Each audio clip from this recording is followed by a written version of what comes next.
Okay, good afternoon. So first question, test number 5.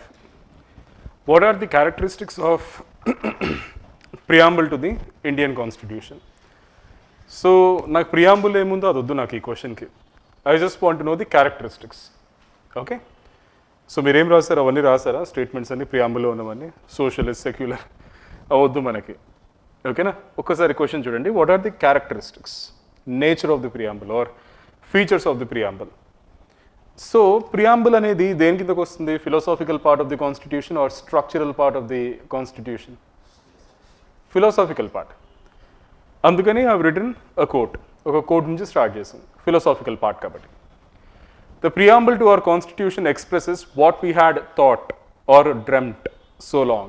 చాలా ఉన్నాయి quotes but అన్నిటికంటే నాకు ఎందుకో ఇది చాలా పర్సనల్ అనిపించింది నాకు చాలా నచ్చింది అనమాట so you can write anything start with a quote about preamble ఓకేనా now the preamble is a brief introductory statement ఏముంటుంది అసలు ప్రియాంబుల్లో బేసికలీ మన ఎయిమ్స్ అండ్ ఆస్పిరేషన్స్ మన founding fathers aims and aspirations ఎందుకు ఇంతకాలం ఫైట్ చేసి ఫ్రీడమ్ తీసుకొచ్చారు కాన్స్టిట్యూషన్ ఎలా ఉండబోతుంది ఇక్కడ ఫస్ట్ పేజ్ కదా ప్రియాంబుల్ ఓకేనా ఇవన్నీ ఉంటాయి అనమాట మనం కల్టివేట్ చేసుకోవాల్సిన వాల్యూస్ అడ్మినిస్ట్రేషన్లో ఉండాల్సిన ఎథిక్స్ వాల్యూస్ అవన్నీ ప్రియాంబుల్లో ఉంటాయి ఓకేనా సో క్యారెక్టరిస్టిక్స్ అంటే I just want to know what is preamble according to supreme court supreme court is the final interpreter of the constitution నాకు తెలుసు కదా సో సుప్రీం కోర్ట్ ఇంటర్ప్రెట్ చేసింది ఏంటి అలా రాయాలన్నమాట మనం okay So, preamble is not enforceable in a court of law.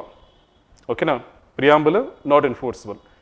Preamble fraternity అని ఒక పదం ఉంది అంటే ఏంటి బ్రదర్హుడ్ ఫీలింగ్ దాన్ని ఎవరైనా ఎన్ఫోర్స్ చేయగలుగుతారా ఇంపాసిబుల్ ఓకేనా so preamble to a written constitution states the objects which the constitution seeks to establish and promote so basically what is the difference between written constitution and unwritten constitution just basic idea ఉంది ఎవరికైనా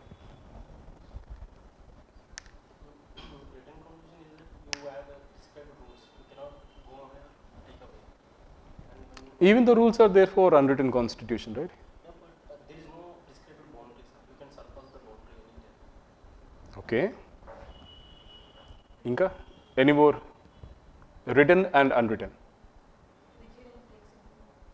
And also, when you are written constitution, we add constitutionalism. Like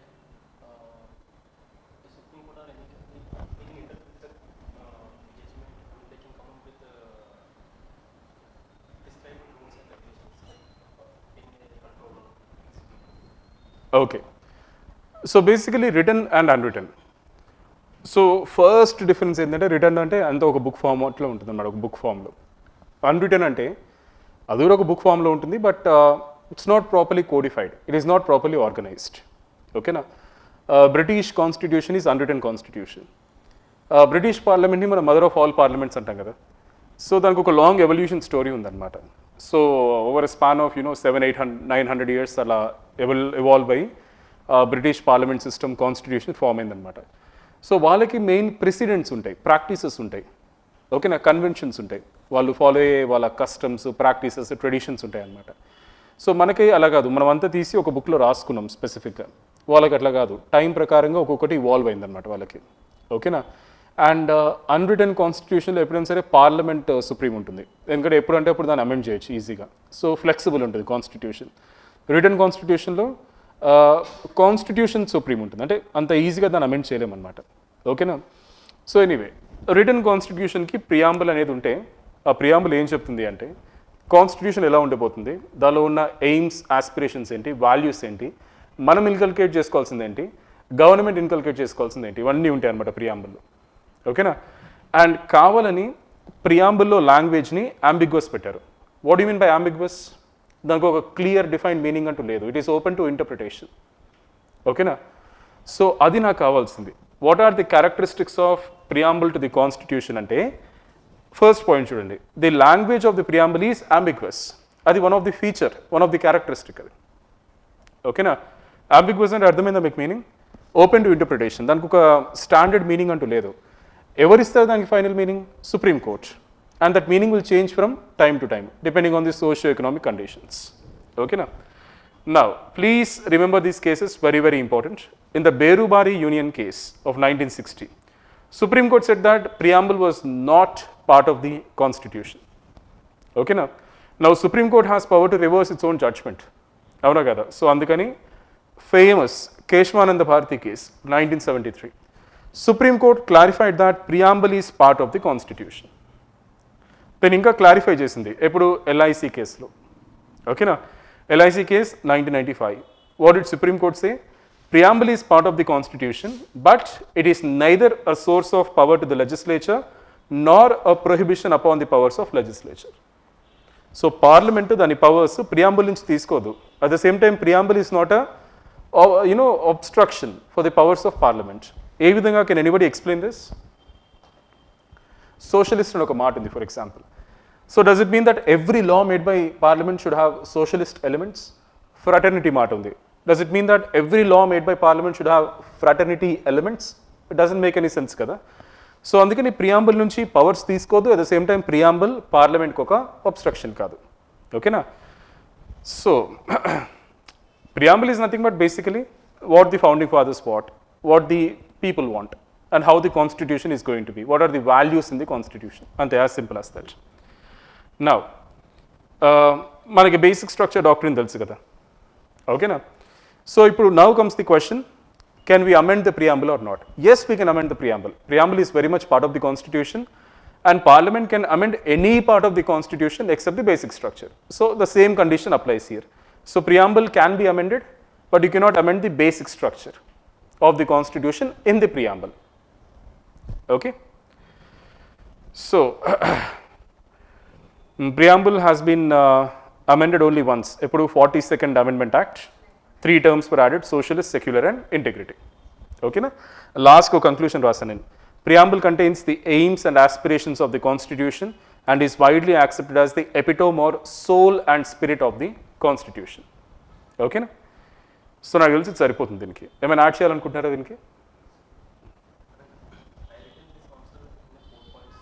okay.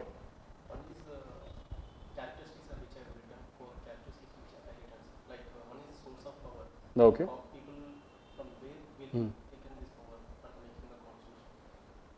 Okay. Constitutional philosophy. Okay. Like justice, liberty, equality. Okay, very good. And also date of adoption. That is also clearly mentioned in the preamble. Okay. So these are 4 points denote the main characteristics of the preamble. Okay. So basically in polity, my suggestion is your own analysis, your own words half, and the remaining half Supreme Court judgments or recommendations of any committee or commission. Okay, అలా మీరు substantiate చేసుకోవాలి మీ ఆన్సర్ని. మీకు కొన్నిసార్లు directive వస్తుంది substantiate అని. అంటే ఏంటి, మీరు రాసిన దానికి ప్రూఫ్ చూపించండి, జస్టిఫై చేసుకోండి, ఏమైనా ఎగ్జాంపుల్ ఇవ్వండి అని. ఓకేనా? సో మీరు అట్లా కూడా రాసుకోవచ్చు. మీరు ఫస్ట్ ప్రియాంబుల్ క్యారెక్టరిస్టిక్స్ మీరు డిస్క్రైబ్ చేసినాక నేను ఒక 3-4 జడ్జ్మెంట్ చెప్పా కదా సుప్రీం కోర్ట్, అట్లీస్ట్ 2 అయినా రాయండి. That will carry more weightage. ఓకేనా? సో మీ analysis half, remaining supreme court. ఎప్పుడైనా సరే ఒకటి గుర్తుపెట్టుకోండి, philosophical part of the constitution, let it be preamble, fundamental rights, fundamental duties, DPSP, it doesn't matter. Supreme Court analysis, Supreme Court interpretation, at least okka judgment and rayandi, at least okka judgment, and it will carry a lot of weightage. Okay na? And ee maata kuda rayandi, the language of the preamble is ambiguous, it is open to interpretation. Supreme Court will interpret. Okay na? Now దీనికి రాస్తారు answer అందరూ. The scope of fundamental rights is limited by article 31A, 31B and 31C. ఏమి రాస్తారు చెప్పండి. Okay. Okay. Cannot be challenged in court of law.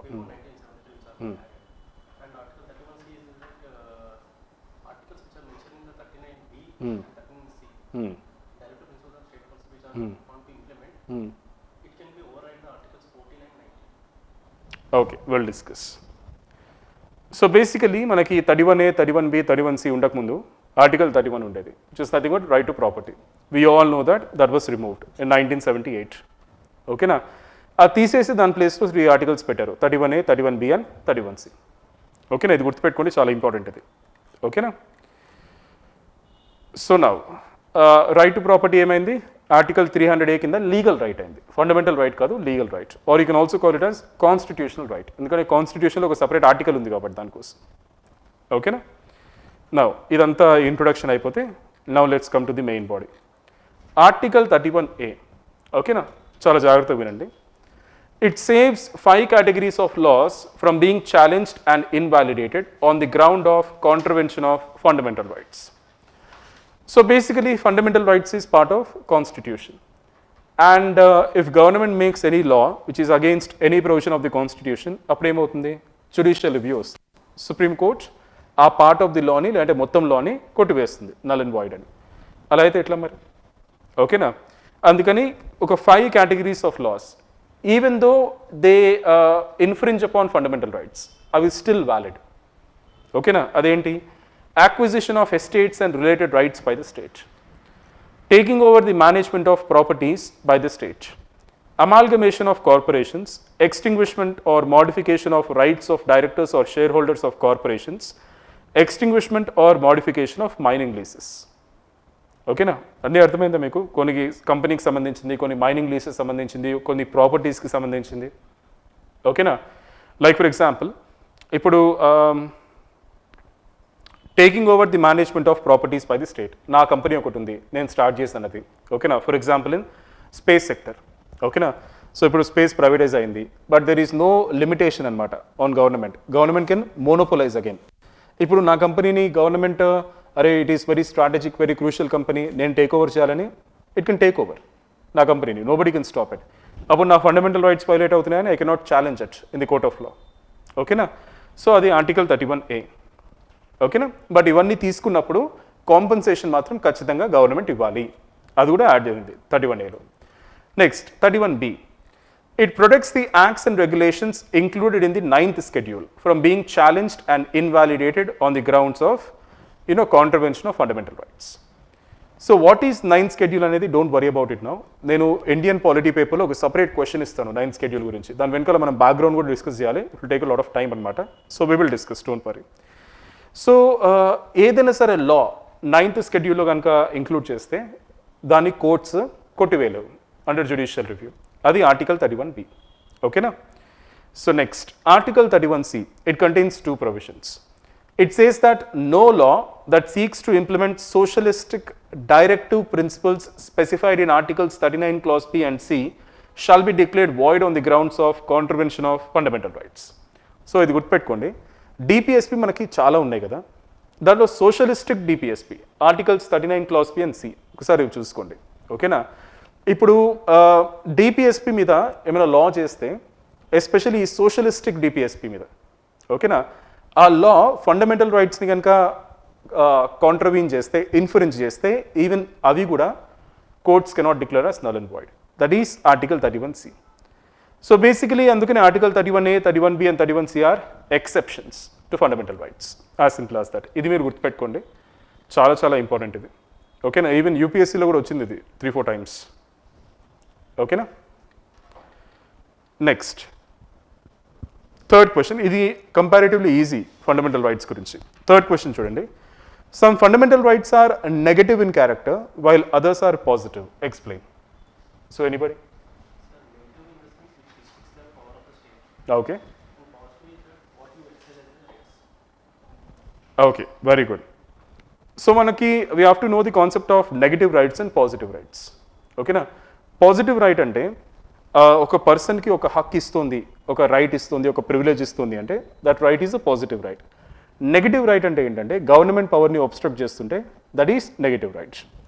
So మనకి positive రైట్స్నే negative rights కూడా ఉన్నాయి కదా ఫండమెంటల్ రైట్స్లో. ఓకేనా? సో ఎనీవే నేను ఒక ఇంట్రొడక్షన్తో స్టార్ట్ చేశాను అనమాట. Negative rights are limitations on the actions of the government. ఓకేనా? Next positive rights are direct action by the government which improve the ability of a person or community to live the life they desire. ఓకేనా? అర్థం చేసుకోండి. Negative rights ఏంటి? Limitations on the actions of government. ఓకేనా? So గవర్నమెంట్ని all mighty all powerful చేయకుండా కొన్ని limitations పెట్టడం అనమాట. That is the meaning of constitutional government కదా, government which is limited. So fundamental రైట్స్లో కొన్ని రైట్స్ ఏం చేస్తాయి, ఆ నెగిటివ్ రైట్స్ ఏంటి, పాజిటివ్ రైట్స్ ఏంటి, ఎగ్జాంపుల్స్ కూడా రాశాను నేను, చూపిస్తాను మీకు. నెగిటివ్ రైట్స్ ఏం చేస్తాయి, గవర్నమెంట్ మీద రెస్ట్రిక్షన్స్ పెడతాయి, లిమిటేషన్స్ పెడతాయి. పాజిటివ్ రైట్స్ ఏం చేస్తాయి, పాజిటివ్ రైట్స్ని టూ వేస్లో అండర్స్టాండ్ చేసుకోవచ్చు. ఫస్ట్ థింగ్, పాజిటివ్ రైట్స్ ఒక స్పెషల్ రైట్ కానీ ప్రివిలేజ్ కానీ ఇస్తాయి ఒక పర్సన్కి కానీ కమ్యూనిటీ కానీ. Are there is one more way to understand what are positive rights. Positive rights will encourage or enable the government to do something good for the person or community. That is the meaning of positive right. I hope everybody understood. Okay? దీన్ని నేను మళ్ళీ ఒకసారి explain చేశాను వేరే భాషలో, ఓకేనా, ఎందుకంటే ఇది మీకు మెటీరియల్ లా కూడా ఇవ్వాలి కాబట్టి.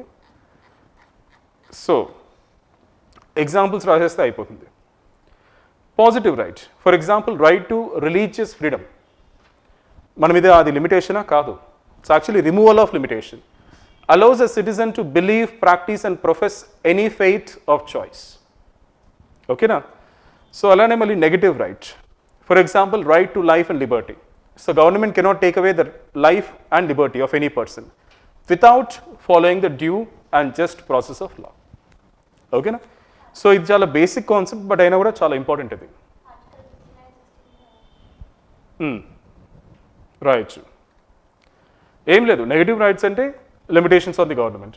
పాజిటివ్ రైట్స్ అంటే గవర్నమెంట్ ఏదైనా చేస్తుంది మనకి, లేదంటావా ఆ రైట్ ద్వారా మనకి ఏదైనా వస్తుంది. That is called positive right, as simple as that. Now ఇది డిపిఎస్పి గురించి. అగైన్ ఈయన చెప్పిన ప్రతి ఒక్కటి నాకు ఎందుకో చాలా పర్సనల్ లెవెల్లో కనెక్ట్ అవుతుంది. No ministry responsible to the people can afford light heartedly to ignore the provisions in part 4 of the constitution. అంటే ఏదైతే గవర్నమెంట్ నిజంగా పీపుల్కి రెస్పాన్సివ్ ఉందో, నిజంగా పీపుల్ నీడ్స్ని గ్రహించిందో, ఆ గవర్నమెంట్ డిపిఎస్పిని ఇగ్నోర్ చేయలేదు అని చెప్పాడనమాట ఆయన. ఓకేనా? So this is about DPSP. ఓకేనా? So these are non justiciable. So legal obligation ఏం లేదు గవర్నమెంట్కి, బట్ మోరల్ ఆబ్లిగేషన్ ఉంది. అది మీరు ఖచ్చితంగా రాయాలి. ఓకేనా? మోరల్ ఆబ్లిగేషన్ ఉంటుంది అని. అండ్ ఇప్పటిదాకా మనం ఏమైనా ఇంప్లిమెంట్ చేసామా డిపిఎస్పి? ఎస్, చాలా ఇంప్లిమెంట్ చేసాం. For example, the very famous Mahatma Gandhi national rural employment guarantee act and the scheme. ఓకేనా? ఆర్టికల్ 39 క్లాజ్ ఏ దేని గురించి మాట్లాడుతుంది? అది right to adequate means of livelihood. ఓకేనా? State shall provide adequate means of livelihood to everybody. Next, child labour prevention laws. ఓకేనా? మనకి ఇది ఉంది, child labour prohibition and regulation act of 1986. అది ఎక్కడి నుంచి వస్తుంది? Article 39 clause C. That speaks about protection of children. ఓకేనా? ఇవన్నీ రాయాలి మీరు, లేకపోతే మార్క్స్ పడవు. మీరు జస్ట్ వాట్ ఈస్ టీపీఎస్పీ రాసి వదిలేస్తే మార్క్స్ పడవు. మనం ఇప్పటిదాకా ఇంప్లిమెంట్ చేసినవి మనం రాయాలి ఖచ్చితంగా. ఓకేనా? నౌ ఆర్టికల్ 46 ఏది? Right to education act. That gave effect to article 46. ఓకేనా? సో అట్లా మీరు ఎగ్జాంపుల్స్ రాయాలి, వెరీ వెరీ ఇంపార్టెంట్. అన్నిటికంటే గ్రేటెస్ట్ అచీవ్మెంట్ మనం చేసిన డిపిఎస్పీలో ఏంటి తెలుసు? పంచాయత్ రాజ్, ఆర్టికల్ 40. ఓకేనా? సో ఇక్కడితో మీ ఆన్సర్ అయిపోతుంది. ఓకేనా? ఆర్టికల్ 37 గురించి కూడా రాస్తే బాగుంటుంది చాలా. ఆర్టికల్ 37 ఏం చెప్తుంది? DPSPs are fundamental in the governance of the country and it shall be the duty of the state to apply these principles in making laws. Force చేయట్లేదు, చేస్తే బాగుంటుంది అని చెప్తుంది ఆర్టికల్ 37. సో అందుకని గవర్నమెంట్ లాస్ చేసినా కూడా సుప్రీంకోర్టు దాన్ని strike down చేయదు. ఓకేనా? ఎందుకంటే ఆర్టికల్ 37 చెప్తుంది already. Okay? So next, write and note describing the purpose and relevance of fundamental duties. అసలు మనకు ఎందుకు ఫండమెంటల్ డ్యూటీస్, వాటి పర్పస్ ఏంటి, రెలవెన్స్ ఏంటి? ఓకేనా? సో దీన్ని మనం ఇంట్రొడక్షన్ ఎలా స్టార్ట్ చేసుకోవచ్చు? Borrowed from USSR constitution, added by 42nd constitution amendment act 1976. ఓకేనా? On the recommendations of Swaran Singh committee. But Swaran Singh committee చెప్పనివి కూడా కొన్ని మనం యాడ్ చేసుకున్నాం, చెప్పినవి కొన్ని యాడ్ చేయలేదు. ఓకేనా? So non justiciable. And fundamental డ్యూటీస్లో 2 టైప్స్ ఉంటాయి, మోరల్ డ్యూటీస్ ఉంటాయి, సివిక్ డ్యూటీస్ ఉంటాయి. ఓకేనా? మీకు డిఫరెన్స్ అర్థమైంది కదా? ఓకేనా? సో ఫండమెంటల్ రైట్స్, ఈ డిఫరెన్స్ రాయాలి మీరు, very very important. Fundamental rights, కొన్ని fundamental rights also applicable to foreigners, but fundamental duties are only given to Indian citizens. ఓకేనా? ఈ డిఫరెన్స్ రాయండి ఖచ్చితంగా. సో పర్పస్ ఏంటి ఫండమెంటల్ డ్యూటీస్ది? Reminder to the citizens that you are enjoying rights, should also be conscious of duties. Okay na? So అది కాకుండా fundamental duties also serve as a warning against anti-national, anti-social activities like burning the national flag, destroying public property. ఓకేనా? So అది కాకుండా fundamental duties act as a source of inspiration for the people, discipline, consciousness, national consciousness, unity, ఇవన్నీ promote చేస్తాయి అన్నమాట. ఓకేనా? నా ఇక్కడ దాకా ఎవరైనా రాయగలుగుతారు. రెలవెన్స్ చాలా చాలా ఇంపార్టెంట్. ఓకేనా? రెలవెన్స్ అంటే ఏంటి? ఇప్పుడు ఈ ప్రెసెంట్ కండిషన్స్లో ఫండమెంటల్ డ్యూటీస్ ఉండాలా, తీసేయాలా? ఫండమెంటల్ డ్యూటీస్ ఉంటే ఎందుకు ఉండాలి, వాటి వల్ల యూజ్ ఏంటి? ఓకేనా? సో సుప్రీంకోర్టు జడ్జ్మెంట్ ఉంది 1992, very very very very very important. In 1992, Supreme Court ruled that in determining the constitutionality of any law, if a court finds that the law in question seeks to give effect to fundamental duty, it may consider such law to be reasonable in relation to Article 14 and also Article 19, and thus save law from unconstitutionality. The meaning అర్థమైందా? Very simple. ఇప్పుడు fundamental duties ఉన్నాయి, ఏదైనా fundamental డ్యూటీని justiciable చేయాలని parliament ఏదైనా law pass చేస్తే ఆ law even if it contravenes article 14 and article 19, the law will not be declared as null and void under judicial review. ఓకేనా? సో సుప్రీంకోర్టు చెప్పిందంటే ఇంకా అంతే. సో దానికి ఇంకా రెలవెన్స్ ఉంది ఫండమెంటల్ డ్యూటీస్కి. ఏవో అది మనకి ఇన్స్పిరేషన్, సోర్స్, మోటివేషన్ అది కాకుండా దానికి రెలవెన్స్ కూడా ఉంది ప్రాక్టికల్గా. ఇప్పటిదాకా ఏ గవర్నమెంట్ కూడా లా చేయలేదు to make fundamental duties justiciable. Just in case ఫ్యూచర్లో ఏదైనా గవర్నమెంట్ లా చేస్తే కూడా even if it contravenes article 14 and article 19, ఆ లాని మనం nobody can say it is unconstitutional. Okay? So that is the relevance of fundamental duties. వాటికి ఇంకా ఉంది role to play. Okay? So ఇది అర్థమైందా అందరికి? షూర్.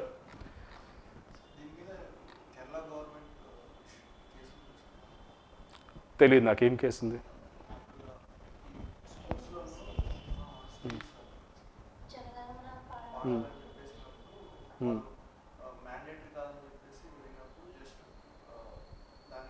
జనగణమన మ్యాండేటరీ కాదన్నారా కేరళ? ఓకే, వాళ్ళు ఓకే వందే మాత్రం ఫైన్, బట్ నేషనల్ అంతం జనగణమన అది కూడా మ్యాండేటరీ కాదన్నారా? ఓకే ఓకే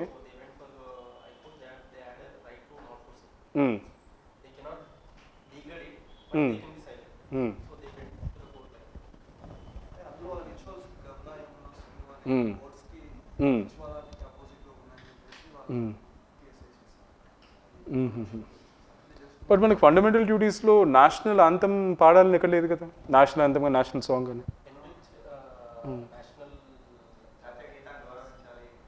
జాతీయ జెండాను గౌరవించాలి. సాంగ్ కూడా ఉందా అక్కడ ఫండమెంటల్ డ్యూటీలో?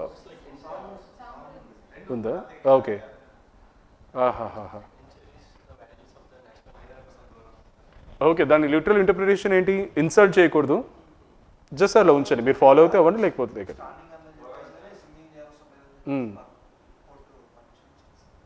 ఓకే ఓకే, ఎప్పుడైంది ఇదంతా? అవునా?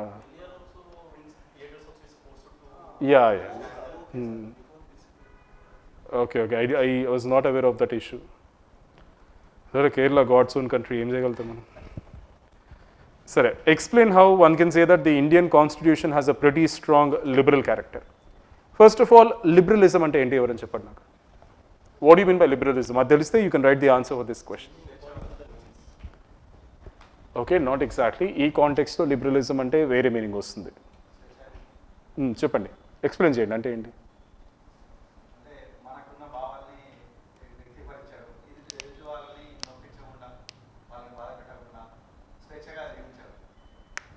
Okay, so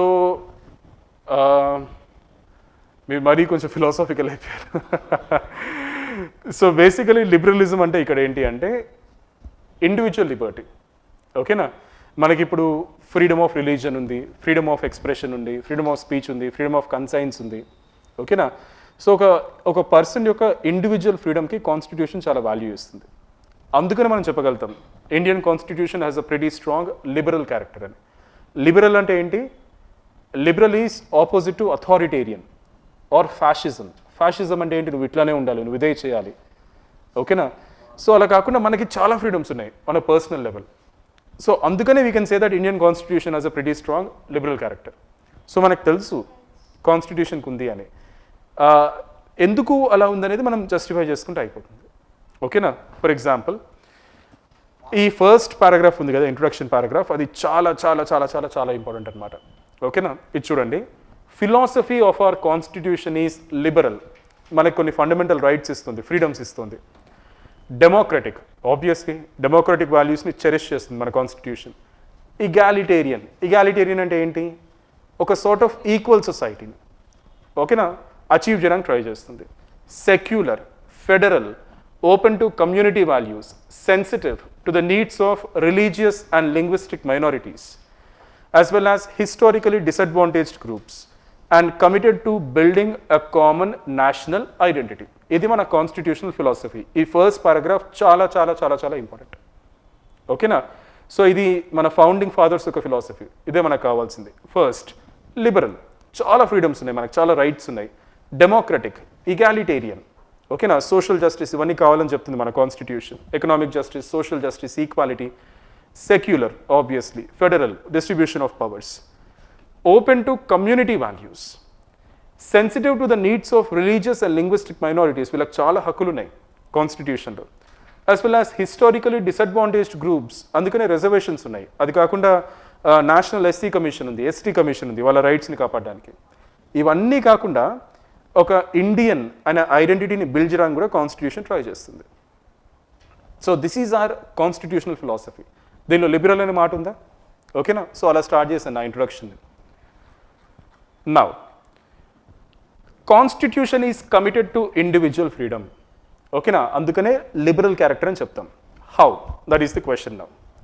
so basically how అనేది మనం తర్వాత డిస్కస్ చేద్దాం. First let us discuss the historical background. ఓకేనా? So you can start your answer with anything. I started my answer with Rajaram Mohan Roy. ఓకేనా? ఎందుకంటే individual freedom. So he protested against curtailment of freedom of press by the British colonial state. చాలామంది రాజారాం మోహన్ రాయ్ అంటే బ్రహ్మ సమాజ్, సతీ అదే ఆలోచిస్తాం. But he also fought against British. So when he fought against sati and all that, he became close to British. But when he fought for freedom of press, he became against, to the British. So Rajaram Mohan Roy also protested against curtailment of freedom of press by the British colonial state. Okay na? Adi kakunda Roy em chepparante, a state which is responsive to the needs of people must provide them with a platform to express their needs. Okay na? British వాళ్ళు మనకు చాలా మాయమాటలు చెప్పేవాళ్ళు, మీ welfare కోసం అది చేస్తున్నాం, మేము మీకోసం ఉన్నామని. అప్పుడు రాయ్ ఏమన్నారంటే, మీరు మా కోసం ఉంటే మాకు ఏం కావాలో చెప్పుకునే ప్లాట్ఫామ్ మాకు కాకుండా ఎందుకు చేస్తున్నారు? మీరు ప్లాట్ఫామ్ కావాలి మాకు. సో ప్రెస్ ఫ్రీడమ్ని మీరు కర్టైల్ చేయకండి, స్టాప్ చేయకండి. ఓకేనా? అక్కడి నుంచి స్టార్ట్ చేశాను నేను. మీరు ఇంకా చాలామంది గ్రేట్ పీపుల్ ఉన్నారు, మీరు ఎవరిదైనా తీసుకోవచ్చు, గాంధీది కూడా తీసుకోవచ్చు మీరు. It's up to you. ఓకేనా? Next, state must permit unlimited liberty of publication. ఓకేనా? సో ఈ ఫ్రీ ప్రెస్ అనే డిమాండ్ మొత్తం freedom movement throughout continue అయింది ఇది. అవునా కదా? టిల్ ది ఎండ్ కంటిన్యూ అయింది ఇది. ఓకేనా? సో అందుకని మనకి కాన్స్టిట్యూషన్ వచ్చినాక freedom of speech and expression became a very very important integral part of the constitution. అర్థమవుతుందా? అసలు మనం మెయిన్ కొట్లాడింది దీనికోసమే. ఒకసారి గుర్తుపెట్టుకోండి, గుర్తెచ్చుకోండి ఒకసారి ఏమేమైందో. వర్నాకులర్ ప్రెస్ యాక్ట్ వచ్చింది. ఓకేనా? సో ఇట్లా మన మీద రిస్ట్రిక్షన్స్ పెట్టి ఏమైంది లాస్ట్కి freedom of speech and expression మనకి ఇండిపెండెన్స్ వచ్చినాక కాన్స్టిట్యూషన్లో ఒక వెరీ వెరీ ఇంపార్టెంట్ పార్ట్ అయింది. దీని వెనకాల ఇంత స్టోరీ ఉంది, ఇంకా చాలా ఉన్నాయి దీని వెనకాల. ఓకేనా? సో అది కాకుండా ఫ్రీడమ్ ఫ్రమ్ ఆర్బిట్రరీ అరెస్ట్, ఎందుకంటే మనకి రౌలత్ చట్టం ఉండింది మనకి. దానికి అగెయిన్స్ట్గా జలియన్వాలా బాగ్లో ఒక మీటింగ్ చేస్తే ఇదంతా అయింది, జలియన్వాలా బాగ్ మసాకర్ అయింది, ఇంతమంది చనిపోయారు అనమాట, innocent people. So Rowlatt act very dangerous, very harsh and arbitrary. దానికి అగేన్స్ట్ కూడా చాలా ప్రొటెస్ట్ అయింది. ఈవెన్ లాలా లజపత్ రాయ్ కూడా ఐ గెస్ దాని కిందనే అరెస్ట్ అయ్యి ఆయన కొట్టి చనిపోతాడు ఆయన. పంజాబ్ కేసరి అంటారు కదా ఆయనని, లయన్ ఆఫ్ పంజాబ్ అని. ఓకేనా? సో అందుకని మనకేమొచ్చింది, ఆ బేసిక్ ఫ్రీడమ్ కూడా వచ్చింది. ఆర్బిట్రరీ అరెస్ట్ చేయలేవు. నేను అరెస్ట్ చేయాలంటే సాలిడ్ గ్రౌండ్ ఉండాలి, రీజన్స్ ఉండాలి. ఆ రీజన్స్ని కమ్యూనికేట్ చేయాలి అరెస్ట్ చేసే ముందు. ఓకేనా? ఈవెన్ ప్రివెంటివ్ డిటెన్షన్ లా కింద అరెస్ట్ అయిన వాళ్ళు కూడా కొన్ని ఫ్రీడమ్స్ ఉంటాయి. They have right to appeal అనమాట. ఓకేనా? సో ఇవన్నీ కూడా లిబరల్ ఐడియాలజీ కదా, freedom of speech and expression, protection against arbitrary arrest, ఓకేనా. సో మనకి ఇది కూడా ఉంది, freedom of religion conscience. So on the basis of all these things I can say that Indian constitution has a pretty strong liberal character. ఇంకేమైనా add చేయొచ్చు అంటే add చేయొచ్చు దీంట్లో. అదే freedom of speech and expression దాని కిందకే వస్తుంది కదా, పబ్లికేషన్ అంతా. ఓకే, సో నేను ఇంకొక పాయింట్ ఏం యాడ్ చేశానంటే, మనకి ఫండమెంటల్ రైట్స్ చూస్తే మనకి ఒకటి అర్థమవుతుంది ఏంటి అంటే, ఫ్రీడమ్ అనే వాల్యూకి మన కాన్స్టిట్యూషన్ చాలా చాలా చాలా చాలా ఇంపార్టెన్స్ ఇస్తుంది, అవునా కదా. ఫండమెంటల్ రైట్స్ చూస్తే మనకు ఫస్ట్ అర్థమయ్యేది అదే, ఓకేనా. మనం క్రిటిసైజ్ చేస్తాం, బారో చేస్తారు అది ఇది అని, బారో చేస్తే ఏంది మనకు అల్టిమేట్గా మంచిగా జరిగేది, దాని వెనకాల ఇంత స్టోరీ ఉందన్నమాట, ఓకేనా. సో ఇది కాకుండా నేను ఇండియన్ నేషనల్ కాంగ్రెస్ గురించి కూడా ఒక పాయింట్ మెన్షన్ చేశాను, ఎందుకంటే ప్రతి ఒక్క మీటింగ్లో ప్రతి ఒక్క దీంట్లో వాళ్ళు పాస్ చేసిన రెజల్యూషన్స్ ఈ ఫ్రీడమ్స్ గురించి, ఓకేనా. సో ఇది హిస్టారికల్ బ్యాక్గ్రౌండ్ అనమాట. So that is the reason I can say that. ఎవరో చెప్పారా?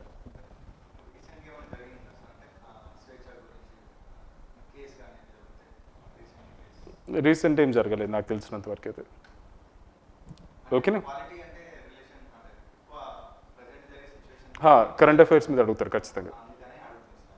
ప్రస్తుతానికైతే నాకు తెలిసినంత వరకు అయితే ఏం జరగలేదు.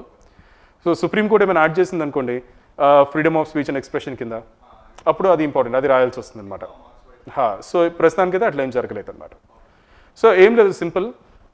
నేనేం చేశానంటే I divided, first of all I written about constitutional philosophy. నాకు తెలిసి జూసెఫ్ లాడేతాడు ఎగ్జామినర్, ఫుల్ మార్క్స్ చేస్తాడు దీనికి, ఓకేనా. చాలా దీన్ని విడమర్చి ఎక్స్ప్లెయిన్ చేశాను నేను, ఇన్ని వాల్యూస్ ఉంటాయి మన దగ్గర అని. తర్వాత ఇక్కడ లిబరల్ అనే మాట ఉంది, అంటే నేను క్వశ్చన్కి జస్టిస్ చేశాను నేను ఇంట్రొడక్షన్లో, ఓకేనా. నెక్స్ట్ లిబరల్ అని నేను ఎందుకు చెప్తున్నాను అనేది నేను డైరెక్ట్గా చెప్పకుండా కొంత హిస్టారికల్ బ్యాక్గ్రౌండ్ నుంచి రాసుకుంటూ వచ్చాను అనమాట. రాజారాం మోహన్ రాయ్ గురించి రాశాను, ఓకేనా. తర్వాత మన కాన్స్టిట్యూషన్లో ఉన్న రైట్స్ గురించి రాశాను, ఓకేనా. And I've written about Rowlatt Act, okay. I've also written about resolutions of Indian National Congress, ఓకేనా. సో ఐఎన్సీ మీటింగ్స్ అప్పుడు పాస్ చేసిన రెజల్యూషన్స్ కానీ రిపోర్ట్స్ కానీ ఇవన్నీ కూడా they focus on individual freedoms. So that is how I can say that constitution has a very strong liberal character. ఇంకేమైనా add చేయొచ్చు అంటారు దీన్ని to make it even more better?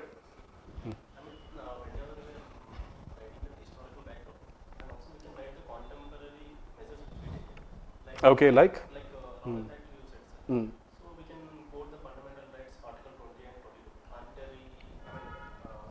చేయొచ్చు, వీ కెన్ కోట్. అవును అంతే, మీరు కరెక్టే మీరు చెప్పింది. రౌలత్ యాక్ట్ రాసినప్పుడు వెంటనే దానికి రిలేటెడ్ కాన్స్టిట్యూషనల్ ప్రొవిజన్ రాసేస్తే అది అక్కడితో ఫినిష్ అయిపోతుంది. Next we can focus on something else. అంటే ఫర్ ఎగ్జాంపుల్ ఇక్కడ నేను ఏం చేశాను, ఫ్రీడమ్ ఆఫ్ ప్రెస్ అని రాశాను, తర్వాత వెంటనే freedom of speech and expression అని రాశాను, ఇప్పుడు మనకుంది అని. అలానే రౌలత్ యాక్ట్ రాసిన తర్వాత ప్రజెంట్ ఇప్పుడు మనకున్న articles which prevent arbitrary arrest, అది అక్కడితో రాసేస్తే ఇక్కడితో అయిపోతుంది, ఈ సెక్షన్ క్లోజ్. దాని తర్వాత నేను ఐఎన్సీ గురించి రాసుకోవచ్చు. కరెక్టే మీరు చెప్పింది, అర్థమైందా? ఒకటి యాడ్ చేసుకోండి, పాయింట్ అయిపోతుంది అక్కడ, ఓకేనా. ఓకే, లేదంటే ఒక పని చేయొచ్చు, మీరు ఇక్కడ దాకా రాసినాక లిబరల్ ఐడియాలజీ అంటే ఏంటో మీరు ఒక 1-2 పాయింట్స్ రాయొచ్చు, ఓకేనా. లిబరల్ ఐడియాలజీ అంటే ఏంటి? Freedom of conscience, speech and expression, okay, protection against arbitrary arrest, okay అని ఒక 1-2 పాయింట్స్ రాసి తర్వాత ఇది రాసుకోవచ్చు మీరు.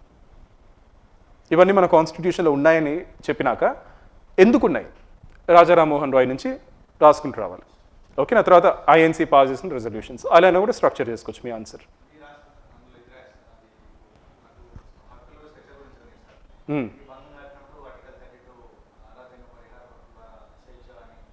అది కూడా రాసుకోవచ్చు, సంబంధంగా ఉంటుంది. కాన్స్టిట్యూషనల్ రెమెడీస్ అది కూడా రాసుకోవచ్చు, ఓకేనా. Very good idea. So right to constitutional remedy, fundamental rights violate అయితే దానికి మనకి రిపేర్ మెకానిజం కూడా ఇచ్చారు మనకి, రెమెడీ మెకానిజం కూడా. రిట్స్ వద్దు, రిట్స్ అంతా మళ్ళీ కొంచెం ఇదే డీప్గా వెళ్ళిపోతుంది మనకి, ఓకేనా. అది కూడా రాసుకోవచ్చు మనం, ఓకేనా.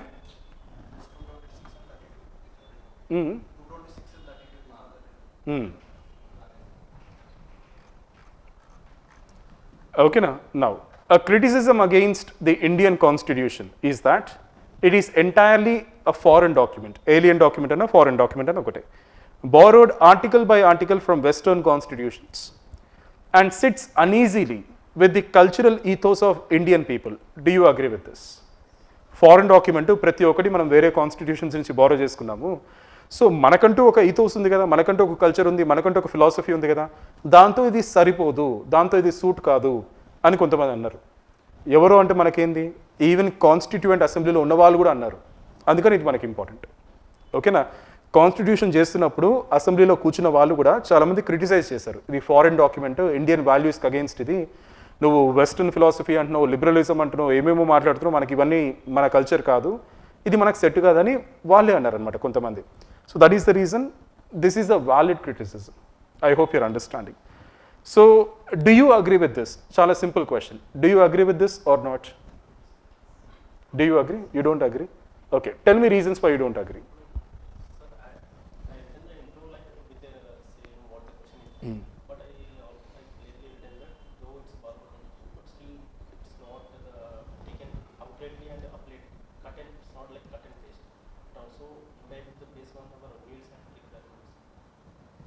ఓకే, మీరేం రాస్తారంటే మనం బారో చేసుకున్నా కూడా దాన్ని మనం ఇండియనైజ్ చేసాం, మన నీడ్స్కి మన దాని తగ్గట్టుగా మనం దాన్ని ఇండియనైజ్ చేసి మనం వాడుకుంటున్నాం. Okay, excellent. నెహ్రూ రిపోర్ట్లో కూడా ఉన్నాయి. ఓకే,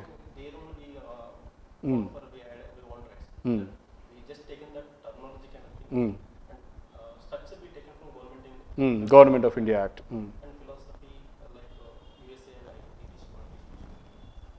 అదే కదా క్వశ్చన్. ఇప్పుడు మీరు ఫిలాసఫీ వేరే కంట్రీస్ యొక్క రాజ్యాంగం నుంచి తీసుకున్నారు, మరి ఇది మనకు సెట్ అవుతుందా లేదంటే అసలు ఇది ఫారిన్ డాక్యుమెంట్ కదా, ఇది మనతో పాటు మన కల్చర్కి మన ఈథోస్కి సెట్ అయిందా అనేది కదా క్వశ్చన్.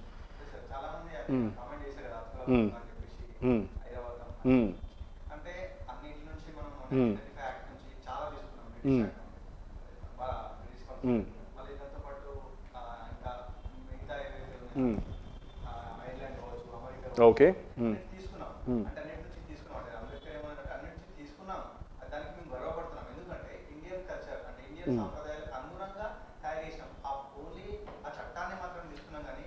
మీరు ఎలా చెప్పగలుగుతారు ఇండియన్ దానికి తగ్గట్టుగా తయారు చేస్తారని ఎలా చెప్పగలుగుతారు? అదే క్వశ్చన్. అర్థమైందా? మీరు మళ్ళీ క్వశ్చన్ చెప్తున్నారు. కరెక్ట్, అక్కడి నుంచి ఇక్కడి నుంచి తీసుకున్నాం, ఎక్కడి నుంచైనా తీసుకోవచ్చు, పర్వాలేదు, కానీ మనకి సెట్ అవుతుందని మీరు ఎలా చెప్పగలుగుతారు? అది క్వశ్చన్. ఓకే, ఇక్కడ కల్చర్స్కి కన్వర్ట్ చేసినట్టని కాదు. ఇక్కడ దీన్ని మనం ఎలా రాయాలి అంటే వెస్ట్రన్ ఫిలాసఫీయే కాన్స్టిట్యూషన్ కాదని కాదు, బట్ మనకి వెస్ట్రన్ ఫిలాసఫీ బ్రిటిష్ రూల్లో మనం ఉన్నప్పుడు మనకు కావాల్సింది కూడా అదే. ఫర్ ఎగ్జాంపుల్ ఇప్పుడు దళిత్స్ ఉన్నారు, ఇప్పుడు వాళ్ళు అన్టచబుల్ పీపుల్ ఆ కాలంలో, ఇప్పుడు వాళ్ళకి ఈక్వల్ రైట్స్ కావాలా అంటే ఇది ఈక్వాలిటీ అనే కాన్సెప్ట్ వచ్చింది. ఎక్కడి నుంచి వచ్చింది ఈక్వాలిటీ అనే కాన్సెప్ట్? వెస్ట్రన్ ఫిలాసఫీ నుంచి. ఓకేనా? సో ఈ ఆర్టికల్ బై ఆర్టికల్ మనం వేరే చోటు నుంచి తీసుకున్నా కూడా ఈ ఫిలాసఫీయే మనకు కావాలి basically. I hope your understanding. ఈ ఫిలాసఫీ ఏలియన్ కాదు మనకి, ఈ ఫిలాసఫీ ఫారెన్ కాదు మనకి, ఈ ఫిలాసఫీ వల్లనే మనలో ఉన్న రిడెండెంట్ సొసైటీ, సోషల్ ఈవిల్స్ అనేవి కొన్ని పోయినాయి అనమాట. ఓకేనా? ఆ విధంగా రాసుకుంటే వాళ్ళు చూపిస్తాం మీకు.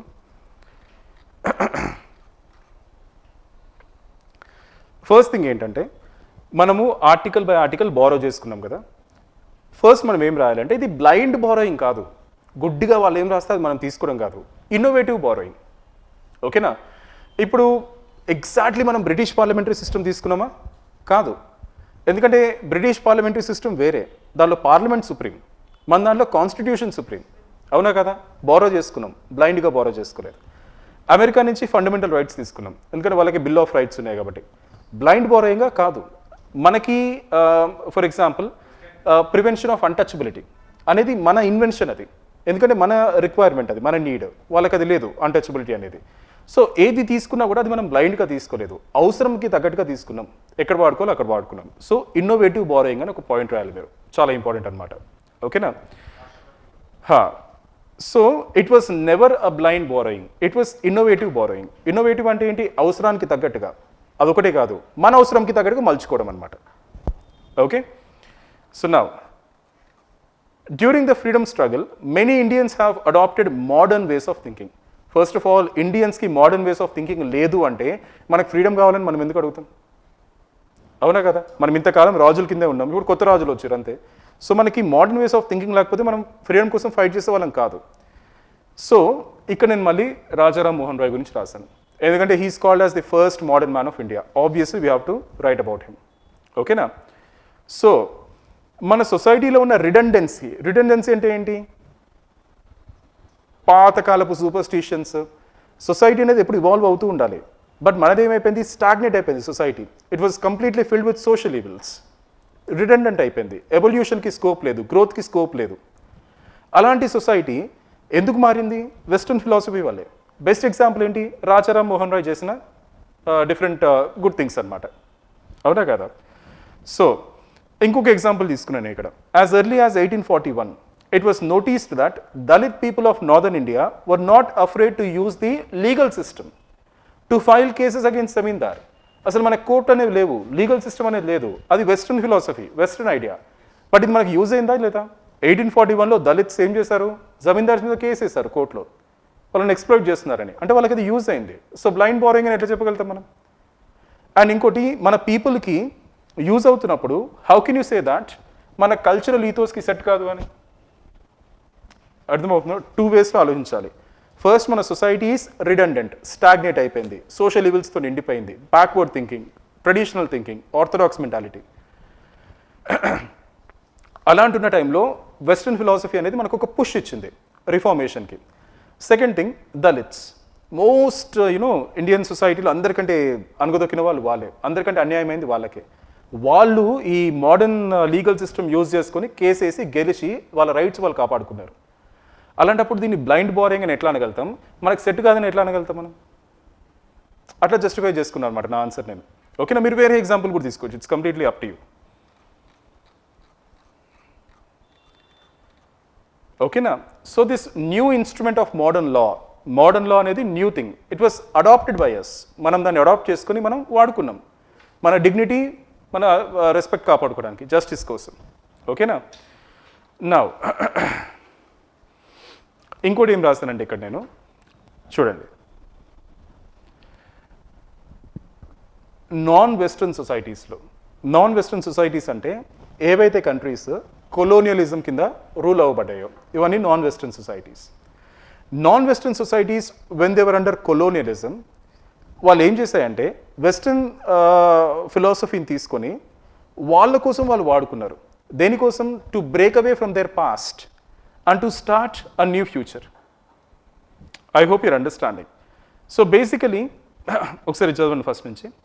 When Western modernity began to interact with the local cultural systems, something like a hybrid culture began to emerge due to creative adaptation, for which a parallel can be found neither in Western modernity nor in indigenous tradition.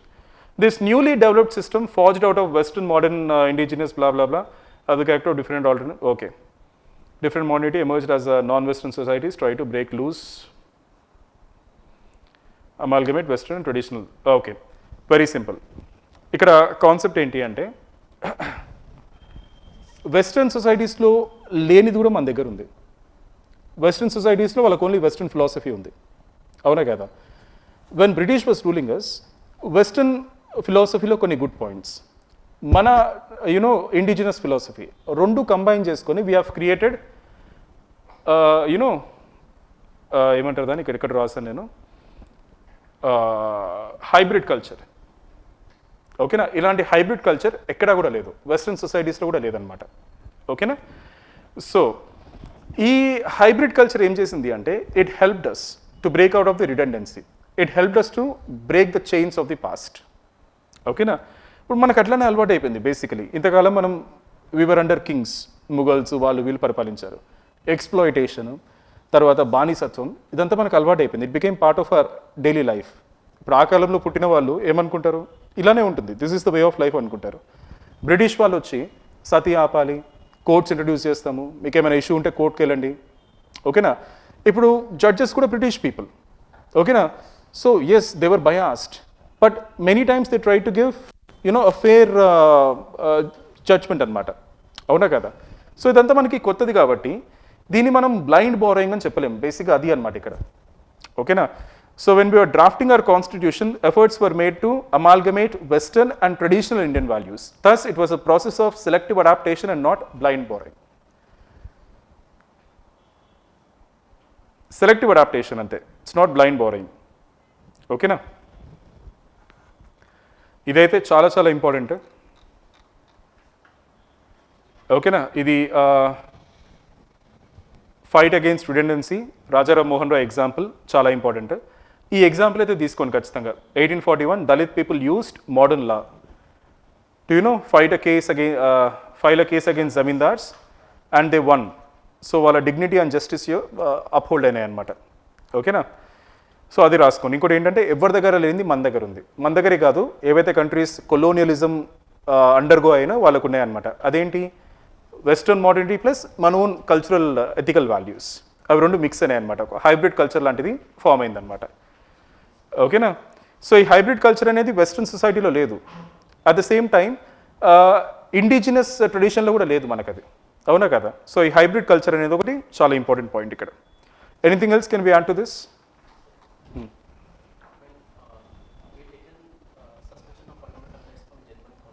Okay. But we directly did not take it directly like Hmm. cut and paste. Hmm. Though during emergency, Article 21 cannot be suspended. Okay. It's not like that we taken something directly. We just taken according to the needs. Okay. So we can quote that as the conclusion also like an argument that we did not take it blindly. అదే కదా మనం అదే రాసాం కదా. So it was not blind borrowing, it was selective adaptation అని రాసాం మనం. ఓకేనా? It was a process of selective adaptation and not blind borrowing. ఓకేనా? మీరు ఆ ఎగ్జాంపుల్ కూడా రాసుకోవచ్చు. ఓకే, ఎమర్జెన్సీ ప్రొవిజన్స్ చెప్పారు కదా జర్మనీ, మీరు ఆ ఎగ్జాంపుల్ కూడా రాసుకోవచ్చు. అండ్ చూడు, ఇప్పుడు మనం వెస్ట్రన్ సొసైటీ అంటుంటే మరి ఇప్పుడు వెస్ట్రన్ సొసైటీ కదా కొలోనియలిజం చేసి చాలా కంట్రీస్ని ఎక్స్ప్లాయిట్ చేసింది. మరి ఇప్పుడు అమెరికా దగ్గర నుంచి బిల్ ఆఫ్ రైట్స్ తీసుకున్నాం. అమెరికా ఏమైనా గ్రేట్ కంట్రీయా? స్లేవరీ సిస్టమ్ ఇప్పటికీ ఉంది, రేసిజం ఘోరంగా. నా రిలేటివ్స్ చాలామంది ఉన్నారు యూఎస్లో, చాలా రేసిజం ఫేస్ చేస్తారనమాట. సో ఏంటంటే వాళ్ళ దాంట్లో కూడా ఫ్లాస్ ఉన్నాయి, మన దాంట్లో కూడా ఫ్లాస్ ఉన్నాయి. మనం ఏం చేసాం? వాళ్ళ దాంట్లో గుడ్ థింగ్స్ తీసుకొని మన దాంట్లో గుడ్ థింగ్స్ తీసుకొని మిక్స్ చేసి హైబ్రిడ్ కల్చర్ ఫామ్ చేసి మనం అది ఫాలో అవుతున్నాం. ఆ హైబ్రిడ్ కల్చర్లో ఉన్న వాల్యూస్ అని మనం కాన్స్టిట్యూషన్లోకి తీసుకున్నాం అనమాట. సరే ఫైన్, ఇది మనది కాదు కదా అని ఒక ఆర్గ్యుమెంట్. ఇవన్నీ వెస్ట్రన్ ఐడియాస్ కదా, వెస్ట్రన్ థాట్స్ కదా అని. మరి ఇవి దళిత్స్కి హెల్ప్ చేస్తాయి కదా. మరి సతీ యాక్చువల్లీ ఏన్షియంట్ కాలం నుంచి ఉండింది కదా. సో మౌర్యన్ టైంలో గ్రీక్స్ వచ్చి చూసి సతీని వాళ్ళు షాక్ అయ్యారంట, స్టన్ అయ్యారంట, వాళ్ళ హిస్టారికల్ రికార్డ్స్లో రాసుకున్నారంట వాళ్ళు. ఓకేనా? సో అలాంటి ప్రాక్టీసెస్ కూడా పోయినాయి కదా మనకి మోడర్న్ లా వల్ల, బ్రిటిష్ వెస్ట్రన్ ఫిలాసఫీ వల్ల. సో ఎలా చెప్పగలుగుతావు వెస్ట్రన్ ఫిలాసఫీ మనకు సెట్ కాదు, అది ఫారిన్ అని? ఓకేనా? మనకి యూజ్ అయిందా లేదా? At the end of the day అదే అనమాట. ఓకే, సో ఈ పాయింట్స్ అయితే రాసుకోండి. బ్లైండ్ బోరోయింగ్ కాదు, సెలెక్టివ్ అడాప్టేషన్ రాయండి. ఓకేనా? హైబ్రిడ్ కల్చర్ రాయండి, చాలా చాలా important. Mixture of western as well as indigenous values, indigenous tradition and indigenous values. And ఈ హైబ్రిడ్ కల్చర్ వెస్టర్న్ సొసైటీస్లో లేవు, కంప్లీట్లీ మన దాంట్లో కూడా లేదు. ఓకేనా?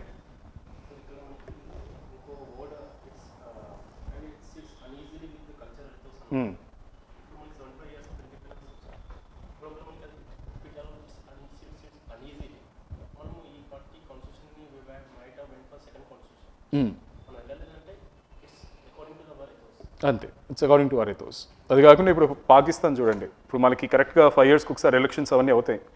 అంటే ఏంటి డెమోక్రసీ అనేది మనకు తెలియదు. ఎప్పటి నుంచో మహాజనపద ముందు టైం నుంచి కూడా కంప్లీట్లీ ట్రైబల్ సొసైటీ అప్పటి నుంచి కూడా వీఆర్ మొనార్కీ. మరి డెమోక్రసీ ఎలక్షన్స్ ఇవన్నీ వెస్ట్రన్ కాన్సెప్టే కదా. డెమోక్రసీ ఫస్ట్ ఇక్కడ ఏన్షియంట్ గ్రీస్లో కదా ఒరిజినేట్ అయింది. మరి మనం ఫాలో అవుతున్నాం కదా, మనం అందరం హ్యాపీ ఉన్నాం కదా. పాకిస్తాన్ చూడండి, మనతో పాటే ఇండిపెండెంట్ అయింది. అది కూడా పాకిస్తాన్కి ఇప్పటిదాకా కూప్ అయినాయి, ఎన్నిసార్లు ఆర్మీ వచ్చి టేక్ ఓవర్ చేసింది? ముషరఫ్ అట్టనే కదా, he became the dictator of Pakistan. మనకు అట్లా ఒకసారి కూడా కాలేదు. సో అంటే ఏంటి, ఈ డెమోక్రటిక్ వాల్యూస్ అనేది మనం స్ట్రాంగ్గా మన సిస్టంలోకి ఎక్కించుకున్నాం అనమాట. అందుకని మనం ఎప్పుడు గవర్నమెంట్ ఓవర్ త్రో చేయడానికి ట్రై చేయం, ఉన్న సిస్టమ్ని మార్చడానికి ట్రై చేయం మనం, అంతే.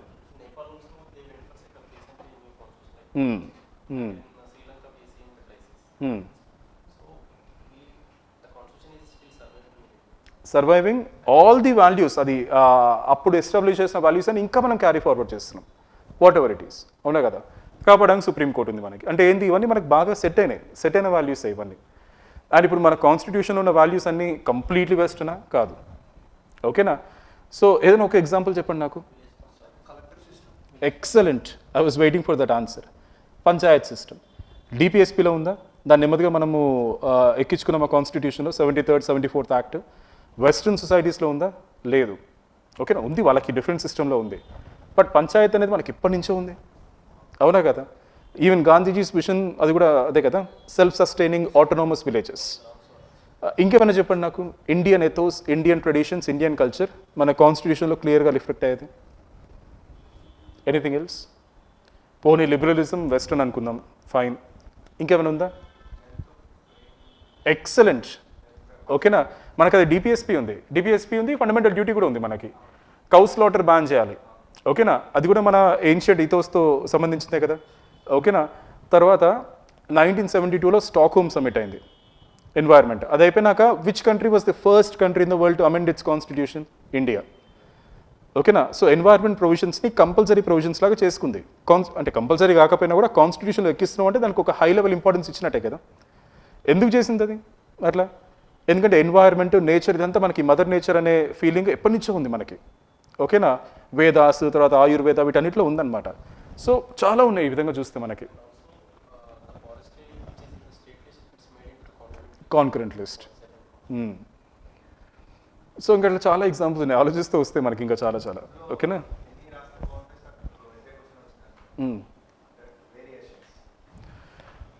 ఓకే, మీరు వేరియేషన్స్ చేసుకోండి, బట్ నాకైతే కొన్ని పాయింట్స్ ఖచ్చితంగా రాయాలి మీరు.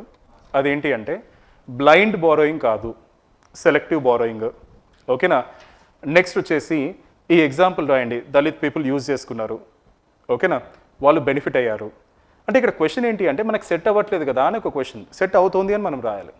వెస్ట్రన్ ఫిలాసఫీ మన ట్రెడిషనల్ ఫిలాసఫీకి సెట్ అవ్వదు కదా అని క్వశ్చన్, సెట్ అవుతుంది అని మనం రాయాలన్నమాట. ఓకేనా. సో దళిత్స్ ఇది అని రాయండి. తర్వాత ఇది రాయండి, Rammohan Roy, first modern man of India, fought against sati. ఓకేనా, రిడండెన్సీ ఆర్ రిడండెంట్ సొసైటీ అని రాయండి ఖచ్చితంగా. ఓకేనా. అండ్ అంతే, హైబ్రిడ్ కల్చర్ నెక్స్ట్ మీరు రాయాల్సిందే. ఇవి రాస్తే సరిపోతుంది, తర్వాత మీరు ఎంతైనా వేరియేషన్స్ చేసుకోండి. ఈ పాయింట్స్ మాత్రం ఖచ్చితంగా ఉండాలి ఆన్సర్లో.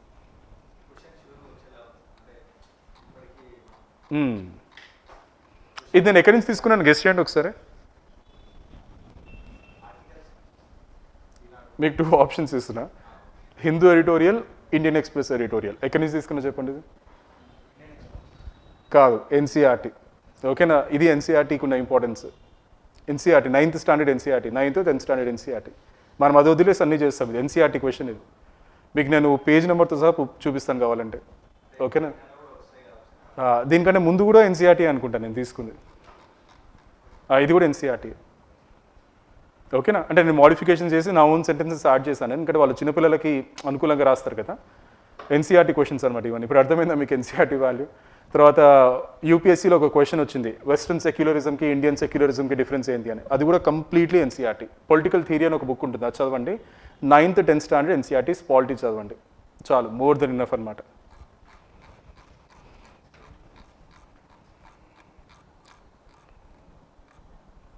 ఓకే, సో మనది ట్రెడిషనల్ ఫెడరల్ కాన్స్టిట్యూషన్ కాదు అని ఎలా చెప్పగలుగుతాం? క్వాసి ఫెడరల్ ఫీచర్స్ రాసేస్తే అయిపోతుంది. ఓకేనా. సో క్వాసి ఫెడరల్ ఫీచర్స్ ఏంటి? Destructible nature of states. ఇది ఎప్పుడు మనం అర్థం చేసుకోవాలంటే యునైటెడ్ స్టేట్స్తో కంపేర్ చేయాలి. యునైటెడ్ స్టేట్స్లో that is the best example for federation. States అనేవి ఎప్పటికీ డిస్ట్రాయ్ కావు, బట్ మనకి చాలా పవర్స్ ఉన్నాయి. స్టేట్స్ పేర్లు మార్చచ్చు, బౌండరీస్ మార్చచ్చు, రెండింటిని కంబైన్ చేయొచ్చు, విడదీయచ్చు, ఏదైనా చేసుకోవచ్చు అనమాట. తర్వాత యూఎస్లో 2 కాన్స్టిట్యూషన్స్ ఉంటాయి, కంట్రీ మొత్తానికి ఒకటి, ప్రతి స్టేట్కి ఒకటి. మనకి మొత్తంకి ఒకటే కాన్స్టిట్యూషన్. ఓకేనా. తర్వాత రాజ్యసభలో అన్ని స్టేట్స్కి ఈక్వల్ రిప్రజెంటేషన్ ఉండదు, బట్ వాళ్ళకి యునైటెడ్ స్టేట్స్ సెనేట్లో ప్రతి స్టేట్ నుంచి 2 ఉంటారు, 2 people ఉంటారు. ఓకేనా. మనకు అట్లా కాదు, స్టేట్ నుంచి రాజ్యసభకి ఎంతమంది వెళ్తారు అనేది పాపులేషన్ మీద డిపెండ్ అయి ఉంటుంది. నెక్స్ట్ ఎమర్జెన్సీ ప్రొవిజన్స్ ఉన్నాయి మనకి. ఎమర్జెన్సీ ఫోర్స్లో ఉన్నప్పుడు ఏమవుతుంది, ఫెడరేషన్ నుంచి కంట్రీ మొత్తం యూనిటరీ అయిపోతుంది, బట్ అలాంటి ప్రొవిజన్స్ యునైటెడ్ స్టేట్స్లో లేవు. ఓకేనా. సో ఇది కాకుండా ఆల్ ఇండియా సర్వీసెస్ రాసుకోవచ్చు. తర్వాత governor is appointed by the president and governor is the constitutional head of the state. Okay, integrated judicial system. Okay, flexibility of the constitution, rigidity of the constitution is federal feature. Flexibility, అవునా కదా, కొన్ని provisions ఈజీగా amend చేసుకోవచ్చు parliament. Union veto over state bills, చాలా important ఇది. What you mean by union veto over the state bills? Under article 200, ఓకేనా, governor can reserve certain types of bills for consideration of the president.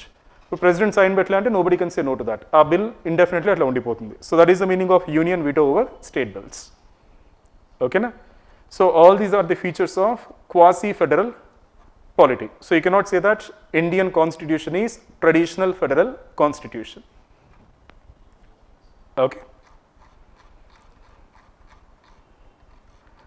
So Government of India Act 1919, ఎందుకంటే మనకు సిలబస్లో ఉంది evolution of constitution. So ఖచ్చితంగా ఈ acts అడుగుతారో చూసుకోండి, చాలా ఇంపార్టెంట్.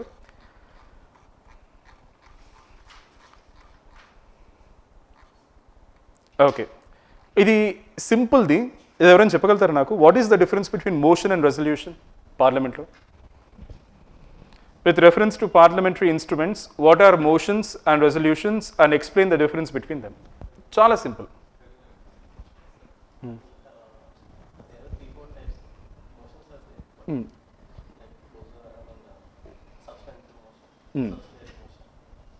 ఓకే, బట్ డిఫరెన్స్ ఏంది మోషన్కి రెజల్యూషన్? ఇదే మనం బేసిక్స్ ఓవర్లుక్ చేస్తాం. మీ క్వశ్చన్ వచ్చిందంటే ఏం చేస్తాం? మనకి పార్లమెంట్లో మోషన్స్ అంటాం, రెజల్యూషన్స్ అంటాం. లోక్సభ ఈ మోషన్ పాస్ చేసింది అంటే ఈ రెజల్యూషన్ పాస్ చేసింది అంటాం. మోషన్కి రెజల్యూషన్కి డిఫరెన్స్ ఏంటి? రెజల్యూషన్ అంటే తీర్మానం, అది నేను చెప్పగలుగుతా. మోషన్ అంటే నాకు తెలియదు మరి తెలుగు. ఓకేనా, సో డిఫరెన్స్ చెప్పగలుగుతారా మోషన్కి రెజల్యూషన్కి?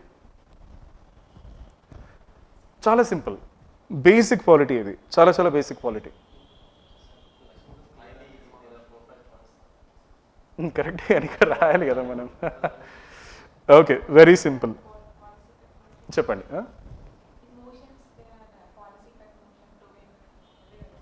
ఫైన్, బట్ డిఫరెన్స్ ఏంది మోషన్కి రెజల్యూషన్కి? Okay, so basically no confidence motion ఉంది, మనకు అందరికీ తెలుసు నో కాన్ఫిడెన్స్ మోషన్ ఏంటో. నేను ప్రవేశపెట్టచ్చు నో కాన్ఫిడెన్స్ మోషన్ లోక్సభలో. I moving that motion. ఇప్పుడు ఆ మోషన్ని అడ్మిట్ చేసి స్పీకర్ దాన్ని పాస్ చేస్తే అది రెజల్యూషన్ అవుతుంది. That is the only difference, as simple as that. ఓకేనా, ఒక మోషన్ కనుక అప్రూవ్ అయిందనుకోండి మెజారిటీ ఓట్తో, ఇట్ బికమ్స్ రెజల్యూషన్. రెజల్యూషన్ అంటే ఏంటంటే the will of the house, అంటే హౌస్ యొక్క ఒపీనియన్, హౌస్ యొక్క జడ్జ్మెంట్, హౌస్ ఏం చేయాలనుకుంటుంది, ఏం చేసింది, అది రెజల్యూషన్ అనమాట. సో మోషన్ని మనం ప్రపోజల్ అనుకోవచ్చు. మోషన్ అంటే ఏంది? Requesting the house please do this అని. అంటే anybody can introduce the motion. Passing ఎవరు చేస్తారు? హౌస్ చేస్తుంది as a whole. Majority vote మీద డిపెండ్ అయి ఉంటుంది. Motion is nothing but a proposal or request. Okay, I'm requesting the house to do something, ఇలా చెయ్యి అని చెప్పడం మోషన్ అనమాట. అది చేస్తే that becomes resolution. Private bills different. Motion resolution గురించి మాట్లాడుతున్నాం కదా. ఫర్ ఎగ్జాంపుల్, ఇప్పుడు శ్రీలంకలో హ్యూమన్ రైట్స్ వైలేషన్ అయిందనుకో, శ్రీలంక ఏం చేస్తుంది? తమిళ్స్ని పర్సిక్యూట్ చేస్తుంది. ఇప్పుడు యాజ్ అ ప్రైవేట్ మెంబర్ నేను ఒక మోషన్ మూవ్ చేస్తా హౌస్లో, వీ షుడ్ కండెమ్ శ్రీలంక అని. ఓకేనా, ఆ మోషన్ అడ్మిట్ అయ్యి మెజారిటీ మెంబర్స్ ఓట్ చేసి అది పాస్ అయిందనుకో, అప్పుడు అది రెజల్యూషన్ అవుతుంది. అది రెజల్యూషన్ అయిందంటే ఏంటి? ఎస్, హౌస్ కండెమ్ చేసింది. ఓకేనా, తిరస్కరించడం కాదు, పాస్ చేసింది, యాక్సెప్ట్ చేసింది. Now that is the opinion of the house or will of the house or judgement of the house అనమాట. ఓకేనా, that is the difference between motion and resolution. So all resolutions come from motions, అంతే కదా. ఇప్పుడు resolution అవ్వాలంటే ఒక motion pass అవ్వాలి హౌస్లో, majority members vote చేయాలి, అప్రూవ్ చేయాలి, అప్పుడే రెజల్యూషన్ అవుతుంది. But you cannot say that all motions are resolutions, ఎందుకంటే కొన్ని మోషన్స్ రిజెక్ట్ అవుతాయి. ఓకేనా, స్పీకర్ కానీ ప్రిసైడింగ్ ఆఫీసర్ కానీ ఒప్పుకోరు అనమాట. ఒప్పుకున్నా కూడా మెజారిటీ మెంబర్స్ ఓట్ చేయరు, అది పాస్ కాదు, సో అది రెజల్యూషన్ కాదు. అప్పుడు అర్థమైందా అందరికీ? ఓకే, సో ఇది చూడండి, జస్ట్ ఇది నేను పైపైన చెప్తాను. A motion is a formal proposal made to the house by a member that the house do something, order something to be done or express the opinion. ఓకేనా, ఏదైనా చెయ్యి, లేదంటే ఆర్డర్ ఇవ్వు ఏదైనా చేయమని, లేదంటే నీ ఒపీనియన్ చెప్పు అని ఆ ప్రపోజల్, ఆ request is nothing but motion. అది ఒప్పుకొని అది చేసిందంటే అది resolution. That is the difference. While all motions need not be voted on, all resolutions need to be voted on. ఓకేనా. So motion means any proposal submitted to the house, అంతే. అర్థమైందా? By resolution the house declares it's opinion. అర్థమవుతుందా? For example మీరు house అనుకోండి, నేను మీకు request చేస్తాను please me opinion చెప్పండి అని, అది మోషన్. అది మీరు యాక్సెప్ట్ చేసి ఓట్ చేసి మీ ఒపీనియన్ చెప్తే అది రెజల్యూషన్ అవుతుంది. As simple as that. ఓకేనా. సో మోషన్స్ అండ్ రెజల్యూషన్స్ ఇది both public members, private members ఇద్దరు ప్రవేశపెట్టచ్చు. బట్ ఏంటంటే గవర్నమెంట్ ఒక బిజినెస్ ఇంపార్టెంట్ కాబట్టి, గవర్నమెంట్కి ఎక్కువ టైం ఉండదు కాబట్టి మినిస్టర్స్ ప్రపోజ్ చేసే మోషన్స్కే ఎక్కువ ప్రయారిటీ ఇస్తారు కంపేర్ టు ప్రైవేట్ మెంబర్స్. ఓకేనా. టైప్స్ ఆఫ్ మోషన్స్ ఇది మనకు తెలుసు కదా, substantive motion, substitute motion, subsidiary motion. ఇక్కడతో ఆన్సర్ అయిపోయింది. As simple as that. Now what is the need for parliamentary committees? Do you agree that through committees parliament strengthens its control over the executive? ఓకేనా. So అసలు మనకు ఎందుకు parliamentary committees చెప్పండి? Regulate the, okay, very good. Okay, బేసిక్గా చెప్పండి నాకు, నాకేం తెలియదు అనుకోండి, అసలు మనకి పార్లమెంటరీ కమిటీస్ ఎందుకు? ఏ విధంగా? మీకు అర్థం కాలేదు నా question. Is very basic question. ఇప్పుడు ఇది హౌస్ అనుకోండి, ఇది లోక్సభ అనుకోండి, 543 పీపుల్ ఉన్నారనుకోండి, మళ్ళీ మీలో కమిటీస్ ఎందుకు, డిఫరెంట్ టీమ్స్ ఎందుకు? కమిటీ అంటే ఒక టీమ్ స్క్రూటినైజ్ చేయడానికి. ఇప్పుడు ఆల్ 543 పీపుల్ ఒక పని చేయాలి అంటే టైం టేకింగ్ ప్రాసెస్. అలాంటిది పార్లమెంట్కి కొన్ని వందల పనులు ఉంటాయి. ఎలా చేస్తారు? అందుకని ఈ 543 మెంబర్స్ని డిఫరెంట్ టీమ్స్గా డివైడ్ చేసి ఈచ్ టీమ్కి ఒక పని అప్పచెప్తారు. That is nothing but parliamentary committees. So division of work వల్ల ఏమవుతుంది, గవర్నమెంట్ పాలసీస్ని కానీ స్కీమ్స్ కానీ మైన్యూట్గా స్క్రూటినైజ్ చేయొచ్చు పాయింట్ బై పాయింట్. అందుకని మనకి పార్లమెంటరీ కమిటీస్ ఉన్నాయి. సో దీని ద్వారానే కదా మనం ఇంకా క్షుణ్ణంగా పరిశీలించవచ్చు ఎగ్జిక్యూటివ్ని. ఓకేనా, ఎక్కువ దాన్ని గ్రిప్లో పెట్టుకోవచ్చు, ఇష్యూని డీప్గా డిస్కస్ చేయొచ్చు, స్క్రూటినైజ్ చేయొచ్చు. ఓకేనా. సో అందుకని మనకి పార్లమెంటరీ కమిటీస్. సో ఇండియాలో పార్లమెంటరీ కమిటీస్ ఎట్లా పనిచేస్తాయంటే నాట్ బై ఫోర్స్, మనం ఎగ్జిక్యూటివ్ని ఫోర్స్ చేయలేం. ఓకేనా. అసలు యాక్చువల్లీ పార్లమెంటరీ సిస్టమ్ అంటే ఏంటి? బేసికలీ లెజిస్లేచర్ ఎగ్జిక్యూటివ్ని కంట్రోల్లో పెట్టాలి. ఇన్ రియాలిటీ ఏమవుతుంది? Executive will control the legislature, అంతే కదా. Because prime minister is the leader of the parliament, is the leader of majority party in Lok Sabha. So obviously executive will control the legislature in reality. So parliamentary committees ఏంటంటే force చేయలేవు, but criticise చేయగలుగుతాయి. ఓకేనా. Constructive criticism ద్వారా ఎగ్జిక్యూటివ్ని push చేయగలుగుతాయి, do better and better అని, అంతే.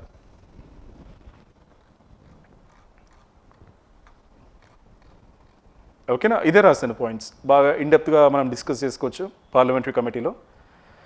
ఓకేనా, అట్లా. సో మీరు కొన్ని పాయింట్స్ ఇక్కడ ఖచ్చితంగా రాయాలి. ఈ పాయింట్ చూడండి ఒకసారి, try to understand. The committees function by influence and not control. You cannot control the executive, but you can influence the executive. ఒక పాలసీలో ఫ్లాస్ పాయింట్అవుట్ చేసి you can influence the executive, మార్చుకోండి, అలా చేయండి, ఇలా చేయండి అని, but you cannot control. The committees advise but not command. They criticise but they do not obstruct. At the end of the day government ఏం చేయాలనుకుంటే అది చేస్తుంది. మహా అయితే నువ్వు క్రిటిసైజ్ చేయగలుగుతావు, అబ్స్ట్రక్ట్ చేయలేవు. Scrutiny not initiative and accountability not prior approval. గవర్నమెంట్కి prior approval అవసరం లేదు. ఓకేనా. బట్ గవర్నమెంట్ ఏం చేస్తుంది, మంచి చేస్తుందా చెడు చేస్తుందా అది వెరిఫై చేసేది మాత్రం పార్లమెంటరీ కమిటీస్. ఓకేనా. ఈ పాయింట్ మాత్రం ఖచ్చితంగా రాయండి, చాలా చాలా ఇంపార్టెంట్. ఓకేనా. ఇది మీకు ఎక్కడ దొరకదు ఈ point. Okay.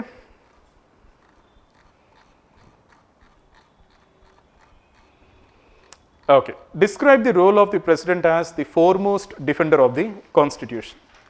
So generally manam actually 2018 or 19 prelims question idi. Who is the most important or fundamental defender of the constitution? Under Supreme Court and better, but actually president is the right answer. Okay na. So manam generally president ankom defender of the constitution ani, but president is the first defender of the constitution. అర్థమవుతుందా? ఎలా? First defender of the constitution. Very simple. Bill law అవ్వాలంటే president sign ఉండాలి. Executive decisions అమల్లోకి రావాలంటే president sign ఉండాలి. So supreme court వరకు వెళ్ళే ముందే ప్రెసిడెంట్ ఉన్నాడు ఇక్కడ gateway to protect the constitution. So అందుకని fundamental defender of the constitution అనమాట. అవునా కదా? సో ఆ విధంగా మీరు రాసుకుంటే సరిపోతుంది దీనికి. చాలా simple. Article 3 deals with amendment of the constitution. In that, there is a provision that prior approval of president is not required for constitutional amendment. And also, president need to be mandatorily need to give the amendment approval send to the constitutional amendment. So how come we can say that is a different? So very good question. ఇప్పుడు constitutional amendment అవ్వాలి అంటే special majority ఉండాలి. అవునా కదా? Special majority 2 హౌసెస్లో ఉంది అంటే meaning ఏంటి? People support ఉందని. అవునా కదా? ఇక్కడ దీస్ ఆర్ పీపుల్స్ రిప్రజెంటేటివ్స్. 2 హౌసెస్లో స్పెషల్ మెజారిటీతో పాస్ అవుతుందంటే బిల్, ఓవర్వెల్మింగ్ పీపుల్ సపోర్ట్ ఉంది దానికి. So if people really want this to happen, it will happen. ఓకేనా? అండ్ పార్లమెంట్ పవర్ఫుల్లా, ప్రెసిడెంట్ పవర్ఫుల్ అంటే at the end of the day పార్లమెంటే powerful. ఓకేనా? And see we're talking about constitutional amendment ఇక్కడ. Okay, so president బయటకు వచ్చేస్తాడు parliament నుంచి. ఇప్పుడు ప్రెసిడెంట్ ఈజ్ సపరేట్ అనమాట. నార్మల్ బిల్స్కి ఎలా ఉంటుంది అంటే కొన్ని దానికి ప్రెసిడెంట్ ప్రయర్ అప్రూవల్ కావాలి. మనీ బిల్స్కి వాటికి ప్రెసిడెంట్ ప్రయర్ అప్రూవల్ కావాలి. ప్రెసిడెంట్ ప్రయర్ అప్రూవల్ అంటే ఏంటంటే క్యాబినెట్ యొక్క ప్రయర్ అప్రూవల్. అంటే at the end of the day మన కాన్స్టిట్యూషన్ మేకర్స్కి ఏం కావాలంటే nothing should happen without the knowledge of union cabinet. అన్ని యూనియన్ క్యాబినెట్ డెసిషన్ తీసుకోవాలి అల్టిమేట్గా క్యాబినెట్ అంటే ఎవరు? Prime minister. సో యూనియన్లో ఏది కూడా జరగకూడదు without the knowledge of prime minister. ఓకేనా? So ultimately it is the prime minister who's responsible to the people, not the president. Accountability mechanism అట్లా ఉందన్నమాట అది. సో స్పెషల్ మెజారిటీతో పాస్ అవుతుంది అంటే obviously president has to move aside.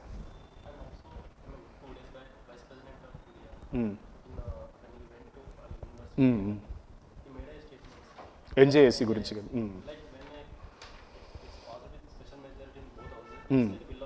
Will of the people అదే చెప్తున్నాను. Supreme court declare it as unconstitution. That is very very wrong. ఎందుకంటే special majority అంటే విల్ ఆఫ్ ది పీపుల్. ఇప్పుడు కావాలంటే పార్లమెంట్ ఇంకో లా పాస్ చేయొచ్చు to invalidate the judgement of supreme court.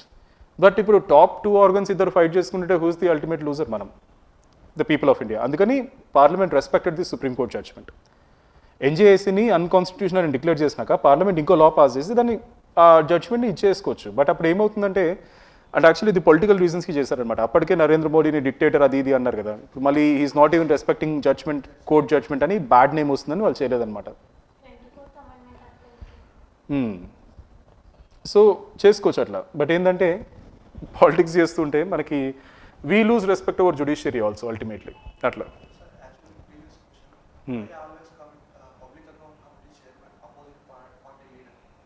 ఎందుకంటే audit చేయాలి కదా CAG రిపోర్ట్స్ని.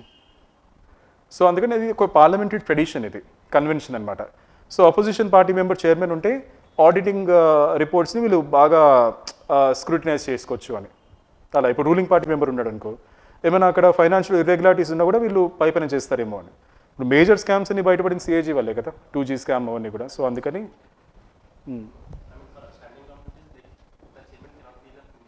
Minister is not even a member basically. అట్లా మినిస్టర్ని కన్సల్ట్ కూడా చేయరు, ఆఫీసర్స్ని కన్సల్ట్ చేస్తారు అట్లా. ఇవన్నీ ముస్సోరీలో నేర్పిస్తారనమాట. సివిల్ సర్వెంట్ ఇది ఇంటరాక్షన్ ఎలా ఉంటుంది, పార్లమెంటరీ కమిటీస్ ముందు ఎట్లా ప్రెజెంట్ అవ్వాలి, వాళ్ళకి ఏమేమి చెప్పాలి ఏమేమి చెప్పకూడదు అవన్నీ కూడా చెప్తారనమాట ముస్సోరీలో. Okay, so describe the role of president. ఇది మీరు రాసుకోగలుగుతారు కదా, మీకు అర్థమైంది కదా. ఓకేనా? ఇక్కడ కొన్ని వర్డ్స్ చాలా ఇంపార్టెంట్ అనమాట, చెప్తాను మీకు నేను. Preempt the unconstitutional activities of the executive and legislature. అంటే మీనింగ్ ఏంటి అంటే ఇప్పుడు ఒక యాక్షన్ జరిగిపోయినాక దాన్ని రివర్స్ చేసేది సుప్రీంకోర్టు. కాన్స్టిట్యూషన్ వైలేషన్ అయిపోయినాక దాన్ని రివర్స్ చేసేది సుప్రీంకోర్టు. అది కాపాడేది ప్రెసిడెంట్ అనమాట, కాకుండా ఆపేది ప్రెసిడెంట్ అనమాట. ఎందుకంటే ప్రెసిడెంట్ సైన్ లేకుండా ఏది కూడా అవ్వదన్నమాట. సో దాన్ని ప్రీఎంప్ట్ అంటారు అనమాట. ఈ ప్రీఎంప్ట్ అనే మాట రాయండి ఖచ్చితంగా. రాయాలి, వీటో గురించి ఖచ్చితంగా రాయాలి, ఇక్కడ ఖచ్చితంగా రాయాలి వీటో. అవును, 200% రాయాలి వీటో గురించి. ఇది కూడా రాయండి, ఓకేనా. Article 78, president can seek any information about the affairs of the union from the prime minister.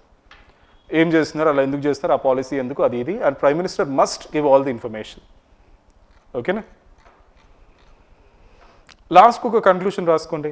So ఈ విధంగా you cannot say that president is rubber stamp, president is not rubber stamp at all అని రాసుకోండి. ఎందుకంటే మనకు ఉన్నారు అట్లాంటి presidents.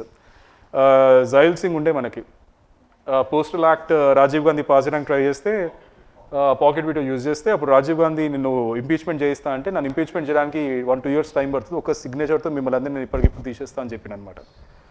So అట్లాంటి proactive presidents ఉండారు మనకి యాక్చువల్లీ. ఓకే, ఇది చాలా చాలా చాలా important. Elucidate the multifaceted role of the governor.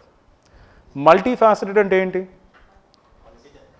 Multi dimensional, లేదంటే మల్టిపుల్ రోల్స్ ప్లే చేస్తాడు గవర్నర్. ఓకేనా. సో మల్టిపుల్ రోల్స్ ప్లే చేస్తాడు గవర్నర్. మల్టిపుల్ రోల్స్ అంటే ఏంటి?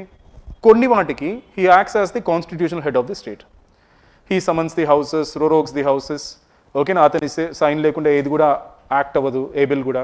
ఓకేనా. ఇవన్నీ కొన్ని చోట్ల ఏంటి, he acts as the agent of the centre. ఓకేనా. సెంటర్ ఏం చెప్తే అది చేస్తాడనమాట. Plus he acts as the communication channel between centre and the states. ఇక్కడి నుంచి ఇన్ఫర్మేషన్ అక్కడికి, అక్కడి నుంచి ఇక్కడ చెప్పాడు కానీ ఇక్కడి నుంచి అక్కడ చెప్తాడు మొత్తం. ఓకేనా. సో అందుకని మల్టీ ఫ్యాసెటెడ్ రోల్. గవర్నర్ గురించి కంపల్సరీ స్టేట్ దాంట్లో పడట్లేదు. వస్తుంది, దీన్ని మనం బ్యాలెన్స్డ్గా రాసుకోవాలి మళ్ళీ. ఇప్పుడు కొన్ని ఉంటాయి గవర్నర్ గురించి, ప్రెసిడెంట్ గురించి, వీళ్ళు కాన్స్టిట్యూషనల్ ఫిగర్స్ కాబట్టి వీళ్ళ గురించి మనం బ్యాడ్గా రాయకూడదు బేసికలీ. ఓకేనా. కొంతమంది ఏమంటారంటే కన్స్ట్రక్టివ్ క్రిటిసిజం చేయొచ్చు అంటారు, బట్ నేనైతే ఆ స్టెప్ తీసుకున్నాను, అంత ధైర్యం చేయను నేను. బ్యాలెన్స్డ్గా రాసుకోవాలి. ఓకేనా. Or if you want constructive criticism చేసుకోవచ్చు. ఇప్పుడు who can say that governor should not interfere in state administration? ఇప్పుడు మెయిన్ కేసీఆర్కి తమిళ సాయికి ఎందుకు issue?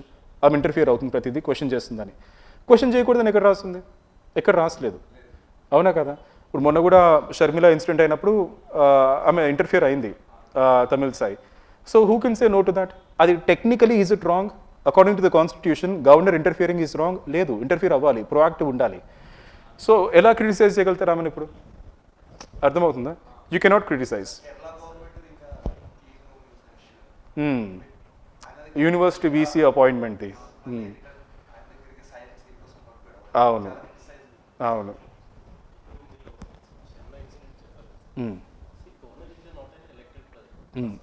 So she is above the CM. So she can administer the CM to attend that issue. But he cannot go because you are like bypassing the elected government. Okay, ఇప్పుడు షర్మిలాకి right ఉందా complaint చేయడానికి గవర్నర్కి? Sharmila can directly go to Raj Bhavan and complaint కదా. So she has done that. So bypass ఎక్కడ అవుతుంది ఇక్కడ? You cannot be biased and take it. Yeah, you cannot be biased. 100% you cannot be biased. The same incident happened for a Kavika. Why she is silent? It's like not to. Yes, 100% correct. 100% correct. మీరు చెప్పేది 100% correct. Yes. So you cannot open your eyes for some people and you cannot close the eyes for some. Exactly. అందుకని మనకి centre state రిలేషన్స్లో ఆ committee అండి Sarkaria commission. Sarkaria commission అయినా centre Sarkaria ఉంది, పుంచి కూడా ఉంది. సో సర్కారియా కమిషన్ వాళ్ళు ఏం చెప్పారంటే అందుకనే పొలిటికల్ పార్టీ లీడర్స్ని గవర్నర్స్ లాగా అపాయింట్ చేయవద్దు అని చెప్పారు. Tamilisai she was the state BJP president of Tamil Nadu కదా. సో అందుకనే వాళ్ళని అపాయింట్ చేయకూడదు. ఎవరిని అపాయింట్ చేయాలి? బ్యూరోక్రాట్స్ని అపాయింట్ చేయాలి, రిటైర్డ్ బ్యూరోక్రాట్స్ని. If it is a frontier state, ఓకేనా, దెన్ రిటైర్డ్ ఆర్మీ ఆఫీసర్స్ని అపాయింట్ చేయాలి గవర్నర్ లాగా, అవునా కదా. సో అది తప్పు వాళ్ళు చేసింది. ఆమెకి ఎట్లా అంటే ఇంతకాలం సర్వీస్ చేసింది కదా బీజేపీకి, సో ఒక పోస్ట్ రిటైర్మెంట్ ఇదిలాగా ఇచ్చేస్తారనమాట గవర్నర్ లాగా. So that is very very wrong. And interfere అవ్వకూడదు అని కాదు, ఇంటర్ఫియర్ అవ్వచ్చు. కాన్స్టిట్యూషన్ వైలేషన్ అవుతుంటే ఖచ్చితంగా ఇంటర్ఫియర్ అవ్వచ్చు. But as he said you cannot bypass the elected representative. ఓకేనా. అండ్ పాలిటిక్స్కి అతీతంగా ఉండాలి, హై లెవెల్లో ఉండాలి. బట్ మన తెలంగాణలో అవన్నీ కావనుకోండి ఖచ్చితంగా. ఓకే, సో ఈ పాయింట్ అయితే రాసుకోండి ఖచ్చితంగా. సెంటినల్ ఆఫ్ ది కాన్స్టిట్యూషన్ అంటే defence shield of the constitution governor. ఓకేనా, ఈ మాట వాడండి సెంటినల్ అని. చాలామంది రాయరు, మనకి మంచి మార్క్స్ పడతాయి. ఓకేనా. And live link between union and state. ఓకేనా, live link of communication between union and state. So స్టేట్లో జరిగే ఇంపార్టెంట్ అఫేర్స్ అన్ని యూనియన్కి కమ్యూనికేట్ చేస్తూ ఉంటాడు గవర్నర్. ఓకేనా. Governor is the linchpin of the constitutional apparatus.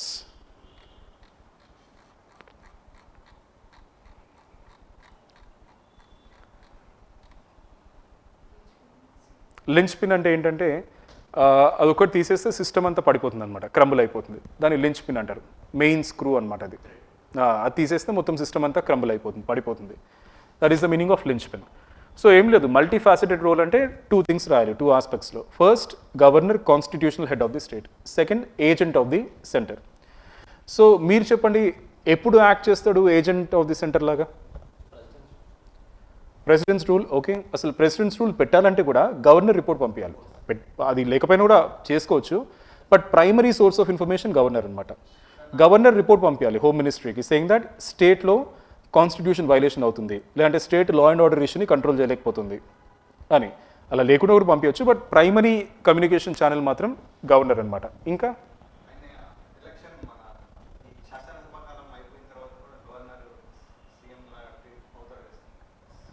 లేదు, యాక్టింగ్ సీఎం ఉంటాడు కదా అప్పుడు, కేర్ టేకర్ సీఎం.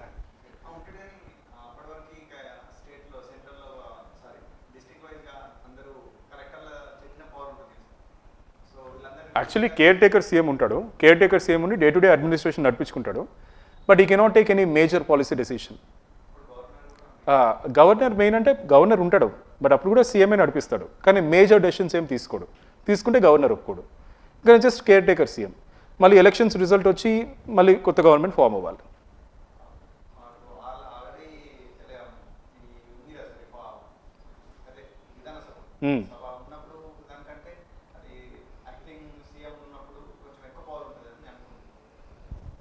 ఎక్కువ పవర్స్ ఏమి ఉండవు యాక్చువల్లీ, గవర్నర్ ఎప్పుడు ఒకటే పొజిషన్ ఉంటాడు. బట్ ఏంటంటే యాక్టింగ్ సీఎంకి ఎక్కువ పవర్స్ ఉండవు, గవర్నర్కి పవర్స్ అంతే ఉంటాయి. యాక్టింగ్ సీఎంకి ఎక్కువ పవర్స్ ఉండవు, అది అక్కడ ఇష్యూ అనమాట. యాక్టింగ్ సీఎం మేజర్ డెసిషన్స్ ఏం తీసుకోలేడు, మేజర్ అపాయింట్మెంట్స్ లేదంటే మేజర్ స్కీమ్స్ ఏం తీసుకోలేడు అనమాట. తీసుకుంటే గవర్నర్ ఒప్పుకోడు అప్పుడు, అది డిఫరెన్స్. ఓకే, సో అట్లా రాసుకుంటే అయిపోతుంది. డిఫెండర్ ఆఫ్ ది కాన్స్టిట్యూషన్ అయితే మెయిన్ రోల్ అనమాట. ఓకేనా? అండ్ యాక్చువల్లీ గవర్నర్స్ కనుక మంచి వాళ్ళు అయితే సెంటర్కి స్టేట్కి రిలేషన్స్ ఇంప్రూవ్ అవుతుంది తెలుసా, ఇంకా చాలా ఇద్దరు కలిసి పనిచేస్తారు. బట్ ఏంటంటే నరసింహం ఇంకా తోపు అసలు తమిళసాయి కంటే నరసింహం ఇంకా గెలికేటోడు అడ్మినిస్ట్రేషన్, ఇంకా సతాయించేటోడు అసలు. నరసింహం వెళ్ళిపోయినాక యాక్చువల్లీ వీళ్ళు కొంచెం ఊపిరి తీసుకుంటే అప్పుడు మళ్ళీ తమిళసాయి వచ్చింది కొత్తగా. ఆయన రిటైర్డ్ ఐపీఎస్ కదా, ఆయన ఇంకా షార్ప్ ఉంటుండే అసలు. యాక్చువల్లీ కేసీఆర్ భయపడుతుండే తెలుసా నరసింహంకి నిజంగా. సో అట్లా అనమాట. ఓకేనా, ఇది కూడా కొన్ని ఇంపార్టెంట్ పాయింట్స్ అనమాట. ఓకేనా, ఇది చూసుకోండి. Institution of the governor assures continuity of the government. ఓకేనా, ఒక సిచ్యువేషన్ ఇమాజిన్ చేసుకోండి. ఇప్పుడు మీరు చెప్పింది నేను చెప్తానమాట. 5 years టర్మ్ అయిపోతుంది, నేను సీఎంని, నేను రిజైన్ చేయాలి కదా. చేసినాక నేనే కంటిన్యూ చేస్తాను మళ్ళీ కేర్ టేకర్ సీఎం లాగా. నేను చేయను అని చెప్తా, అప్పుడు గవర్నర్ డైరెక్ట్లీ రూల్ చేస్తాడనమాట. కేర్ టేకర్ సీఎం ఉన్నంతకాలం గవర్నర్ ఏం చేయలేడు. At the same time caretaker సీఎంకి కూడా పవర్స్ ఉండవు. ఓకేనా, లేదంటే ఇప్పుడు 5 years టర్మ్ అవ్వలేదు, మధ్యలోనే నేను రిజైన్ చేసేస్తా, నేను పాలిటిక్స్ నుంచి వెళ్ళిపోతా, నన్ను కేర్ టేకర్ సీఎం లాగా ఉండమంటారు. మళ్ళీ కొత్త గవర్నమెంట్ ఫామ్ అయ్యేంత వరకు నేను ఉండను అంట. మరి అప్పుడు ఎవరో ఒకరు ఉంటారు కదా రూలింగ్ అథారిటీ, అప్పుడు గవర్నర్ పవర్స్ తీసుకుంటాడు అనమాట. సో అప్పుడు governor fils the vacuum and ensures continuity of the government. అట్లా. ఓకేనా, ఇది రాసుకోండి. ఈ కన్క్లూషన్ మాత్రం చాలా చాలా ఇంపార్టెంట్.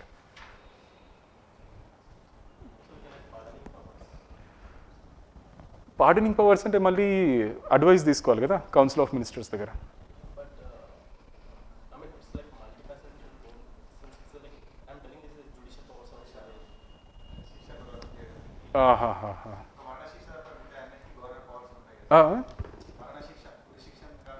బట్ అప్పుడు కూడా కౌన్సిల్ ఆఫ్ మినిస్టర్స్ ఏం చెప్తే అది చేయాలన్నమాట గవర్నర్. వీళ్ళకి డిస్క్రిప్షన్ లేదు ఇక్కడ కూడా లేదు.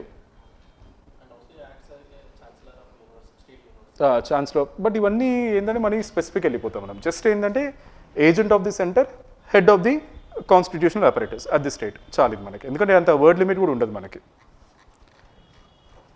Next, does article 163 give the governor a general discretionary power to act against or without the advice of his council of ministers? Analyze. చాలా చాలా క్రూషియల్ క్వశ్చన్ ఇది. ఓకేనా, ఐ నో దట్ మీరందరూ టైర్డ్గా ఉన్నారు, నేను కూడా టైర్డ్గా ఉన్నా, బట్ ఈ క్వశ్చన్ చాలా చాలా ఇంపార్టెంట్. ఆర్టికల్ 163 ఓకేనా. నెక్స్ట్ ఆర్టికల్ 200 వస్తుంది, అది కూడా చాలా చాలా ఇంపార్టెంట్ అనమాట. ఓకేనా. సో ఇదైతే ఫోకస్ చేయండి.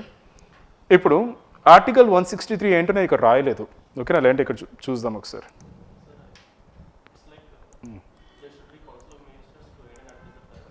దీనికి కీబోర్డ్ ఎక్కడ ఉంటుంది?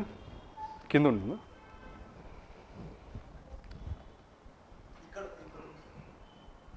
ఓకే, ఇక్కడ ఉంది కదా.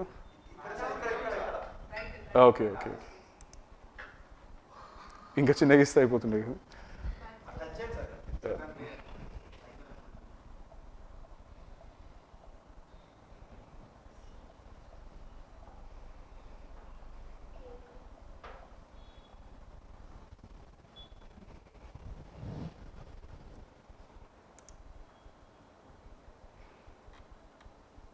ఓకేనా, ఒక్కసారి చూడండి, చాలా చాలా ఇంపార్టెంట్. కనిపిస్తుంది కదా. Article 163, council of ministers to aid and advise the governor. చాలా చాలా ఇంపార్టెంట్. ఇది మీకు అర్థమవుతూనే మీరు ఆన్సర్ చేయగలుగుతారు. There shall be a council of ministers with chief minister as the head to aid and advise the governor in exercise of his functions. ఇక్కడ దాకా okay. ఇది చాలా చాలా important. Except in so far as he is by or under this constitution required to exercise his functions or any of them in his discretion. ఓకేనా, అర్థమైందా మీకు ఇది? ఒక్కసారి చూడండి.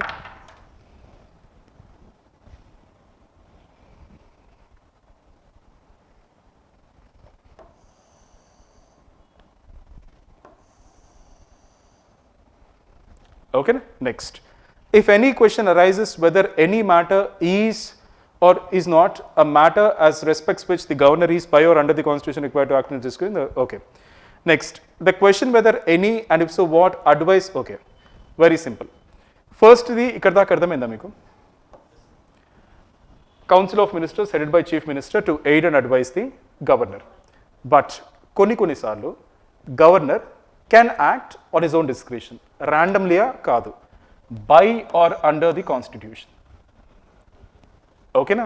నెక్స్ట్, ఇప్పుడు ఒక ఇష్యూ వచ్చింది, దీని మీద గవర్నర్ డిస్క్రిషనర్ యూజ్ చేయాలా వద్దా అనే డెసిషన్ వచ్చినప్పుడు గవర్నర్ది final decision. The decision of the governor in this discretion shall be final and it cannot be questioned in any court of law. ఓకేనా.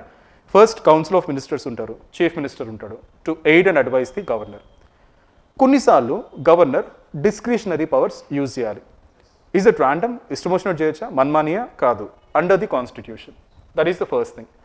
సెకండ్ థింగ్, ఇప్పుడు నేను గవర్నర్ని, ఒక ఇష్యూ వచ్చింది, ఇక్కడ నా డిస్క్రిషనరీ పవర్స్ యూజ్ చేయాలా వద్దా, ఇది నా ఫైనల్ డెసిషన్, నేను డిసైడ్ చేసుకోవాలి. నేను డిసైడ్ చేసింది ఏది కూడా మీరు క్వశ్చన్ చేయలేరు, నా మీద ఏం కేసు ఫైల్ చేయలేరు. నెక్స్ట్, ఇది మీకు తెలిసిందే కదా. ఓకేనా. సో ఇది ఫోకస్ చేయండి, చాలా చాలా ఇంపార్టెంట్.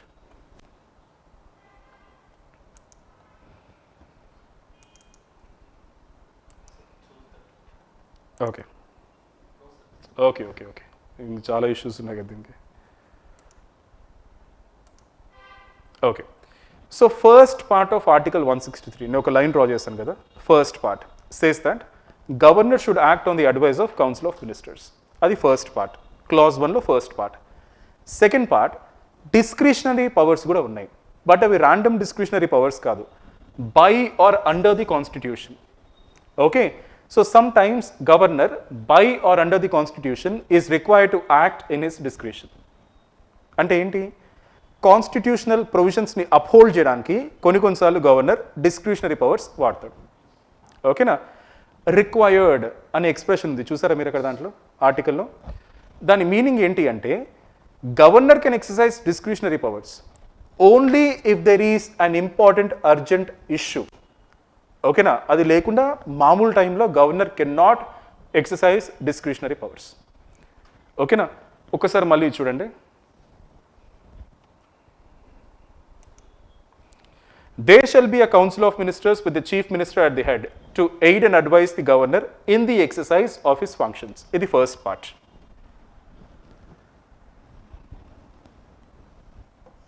Okay?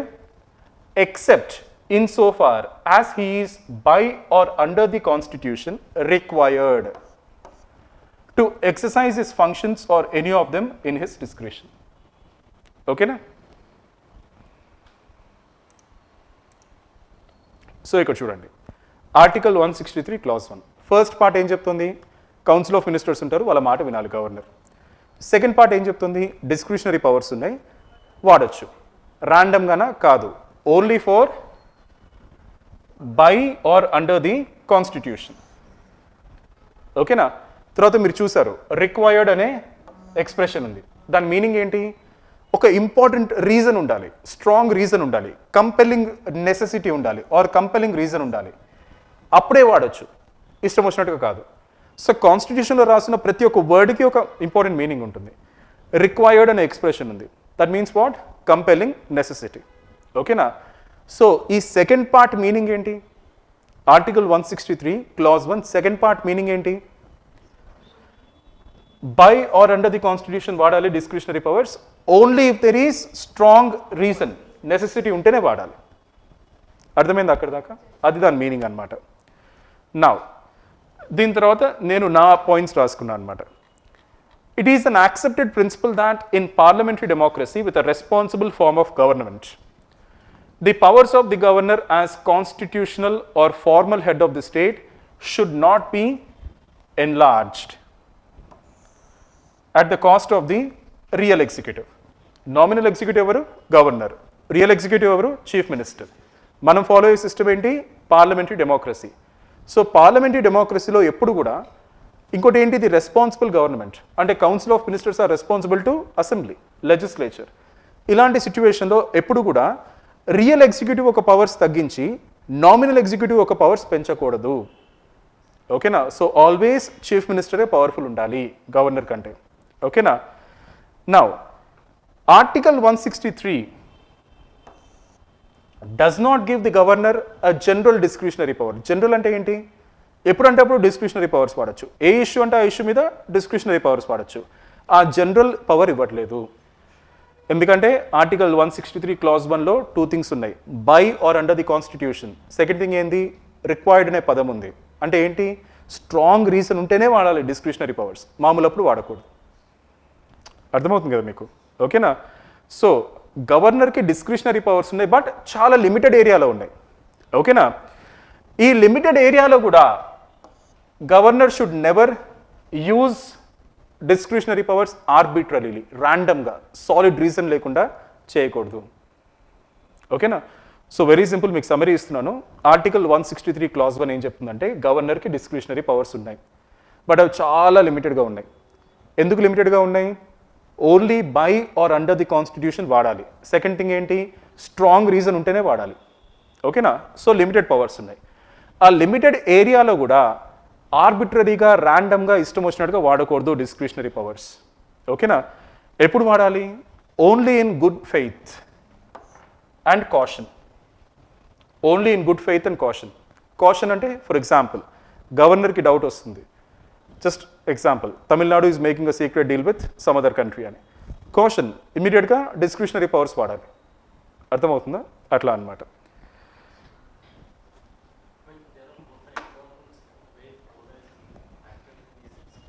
అవును.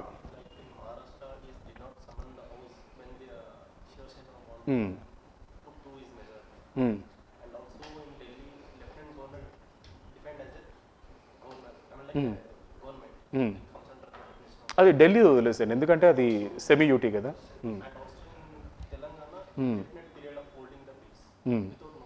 అవును.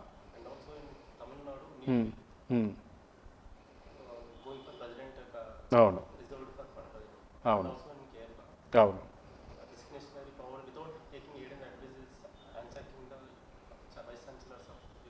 అది మీరు రాయొచ్చు ఇక్కడ కన్క్లూషన్ లాగా. మీరు చెప్పింది అబ్సల్యూట్లీ కరెక్ట్. ఇదంతా రాయండి ఫస్ట్. 163 ఏం చెప్తుంది? 163లో ఇది ఉంది, by or under the constitution ఉంది, రిక్వైర్డ్ అనే వర్డ్ ఉంది. ఓకేనా? So it means what? Compelling necessity అప్పుడే వాడాలి. అయినప్పటికీ కూడా లిమిటెడ్ ఏరియానే ఉంది. ఈ లిమిటెడ్ ఏరియాలో కూడా ఇష్టం వచ్చినట్టు చేయకూడదు, గుడ్ ఫెయిత్ అండ్ కాషన్లో చేయాలి. అయినప్పటికీ మీరు చెప్పిన ఎగ్జాంపుల్స్లో అట్లీస్ట్ ఒక 2 ఎగ్జాంపుల్స్ అని రాయండి, అక్కడితో మీ ఆన్సర్ అయిపోతుంది. ఓకేనా? ఇప్పుడు మీరు చెప్పిన ఎగ్జాంపుల్స్ని మనం ప్రోయాక్టివ్ గవర్నర్స్ అనాలా, లేదంటే ఆబ్స్ట్రక్టివ్ గవర్నర్స్ అనాలా? మీరు చెప్పిన ఎగ్జాంపుల్స్లో కొన్ని ప్రోయాక్టివ్, కొన్ని ఆబ్స్ట్రక్టివ్. మీరు ప్రోయాక్టివ్ ఎగ్జాంపుల్స్ తీసుకోకండి, మీ ఆన్సర్ ఇన్వాలిడ్ అయిపోతుంది. ఆబ్స్ట్రక్టివ్ గవర్నెన్సే తీసుకోండి. అది ప్రోయాక్టివ్ గవర్నర్ అది. ఓకేనా, డిస్క్రిషనరీ పవర్స్ ఉన్నాయి, కాన్స్టిట్యూషన్ ఇచ్చింది, we're nobody to say no, గవర్నర్కి ఉన్నాయి. డజన్ మీన్ ప్రతి ఒక్క స్టెప్ని మనం అబ్స్ట్రక్ట్ చేయాలని కాదు, ప్రతి ఒక్క దాంట్లో మనం ఇంటర్ఫియర్ కావాలని కాదు. మరి అన్నప్పుడు చీఫ్ మినిస్టర్ ఎందుకున్నాడు? ఓకేనా, ఇప్పుడు మీరు వీసీ చెప్పారు కదా కేరళది, అది ప్రోయాక్టివ్ గవర్నర్. ఆయన చాలా గ్రేట్ యాక్చువల్లీ, మొహమ్మద్ ఆరిఫ్ ఖాన్ కదా అతని పేరు. ఎందుకంటే క్వాలిఫికేషన్ లేని వాళ్ళని అపాయింట్ చేశారనమాట, కంప్లీట్లీ మెరిట్ బేసిస్లో. అది ప్రోయాక్టివ్ గవర్నర్.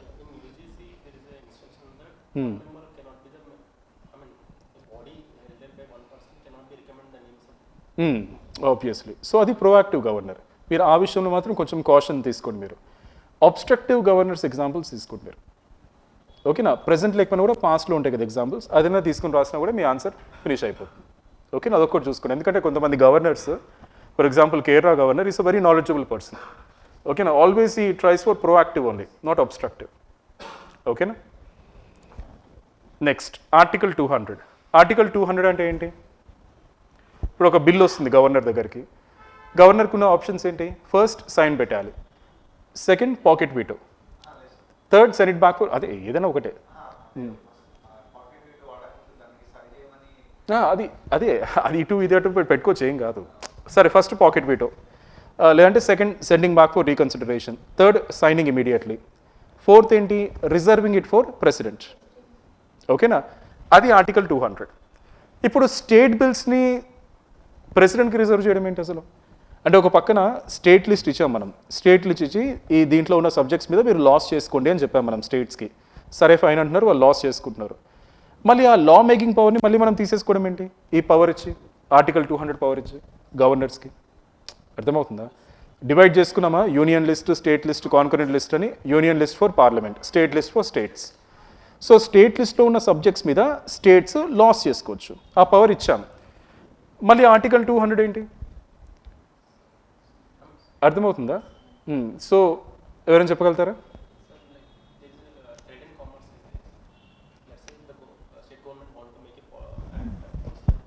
మీరు కొంచెం స్పెసిఫిక్ వెళ్ళిపోతున్నారు, అంటే దీనికంటే ఒక మంచి రీజన్ ఉంది. ఓకేనా, ఒక్కసారి ఆలోచించండి, you can easily get it. Specific details వద్దు మనకి. ఆర్టికల్ 200 ఏం చెప్తుంది? గవర్నర్ దగ్గరికి స్టేట్ బిల్ వస్తే గవర్నర్ ఏం చేయొచ్చు? దాన్ని ప్రెసిడెంట్ కన్సిడరేషన్కి ప్రెసిడెంట్కి ఇచ్చేయచ్చు. మరి ఇక్కడ ఫెడరలిజం ఎక్కడుంది? డిస్ట్రిబ్యూషన్ ఆఫ్ పవర్స్ ఎక్కడుంది? అర్థమవుతుందా? స్టేట్ బిల్స్ మీద సెంటర్ యొక్క అధికారం ఏంటి? ప్రెసిడెంట్ యొక్క అధికారం ఏంటి? అది క్వశ్చన్ ఇక్కడ.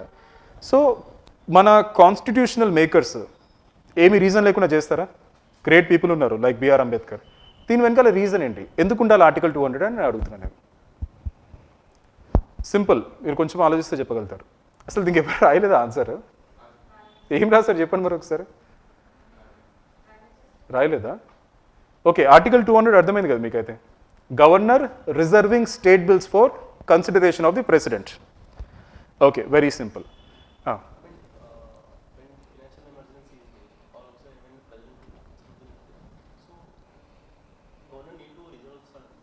అసలు ప్రెసిడెంట్ రూల్ ఉన్నప్పుడు అసలు స్టేట్ అసెంబ్లీ సస్పెండెడ్ అనిమేషన్లో ఉంటుంది కదా.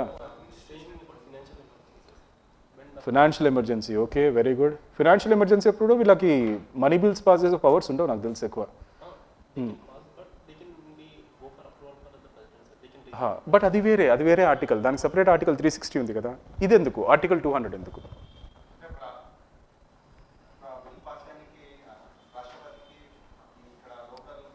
స్టేట్ అసెంబ్లీకి సంబంధం ఏంటి?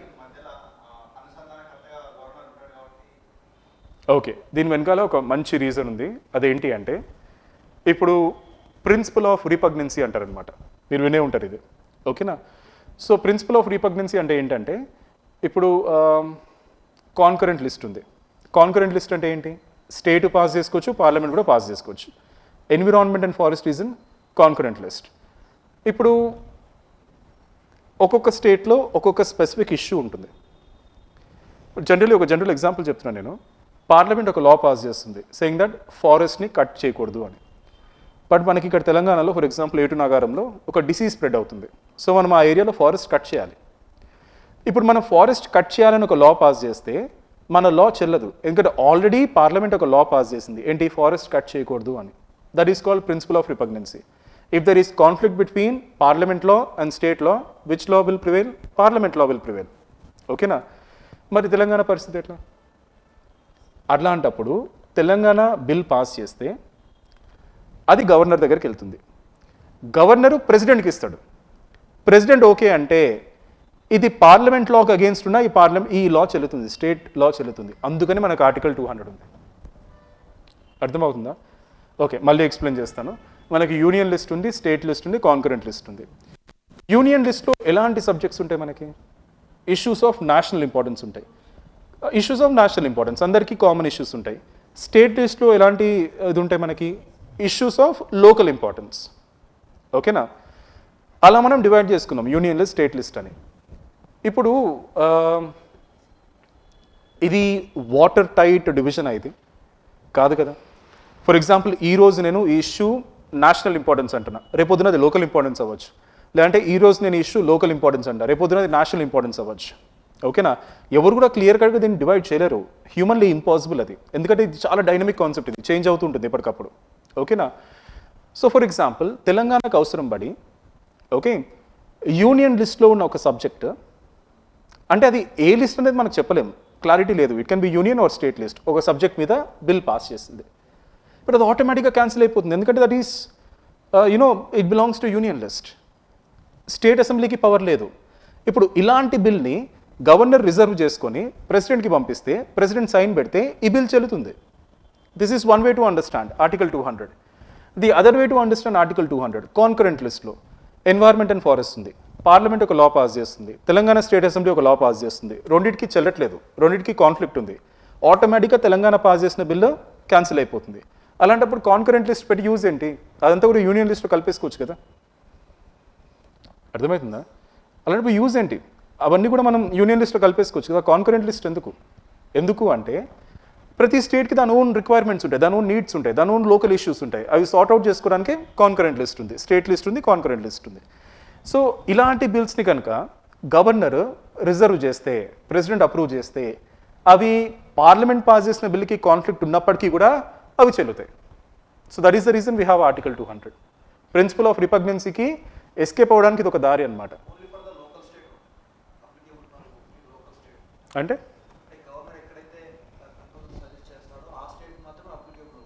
అంతే, ఆ స్టేట్కి మాత్రం అప్లికేబుల్ అవుతుంది.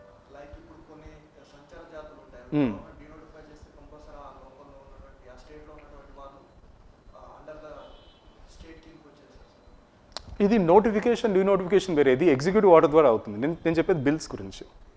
Article 200 is about bills. ఓకేనా? మీకు అర్థమైంది అందరికీ? మళ్ళీ సింపుల్ ఎగ్జాంపుల్ చెప్పాలా నేను? అర్థమైంది అందరికీ? మీరు అందరూ టైర్డ్ అయిపోయారు, నిద్ర వస్తుంది. బట్ 15th క్వశ్చన్లో ఉన్నాం ఇంకా మనం. నువ్వైతే ఫుల్ నిద్రపోతావు ఇందాక నుంచి, నువ్వు నిద్రపోయినావు ఇందాక చూసినా నేను.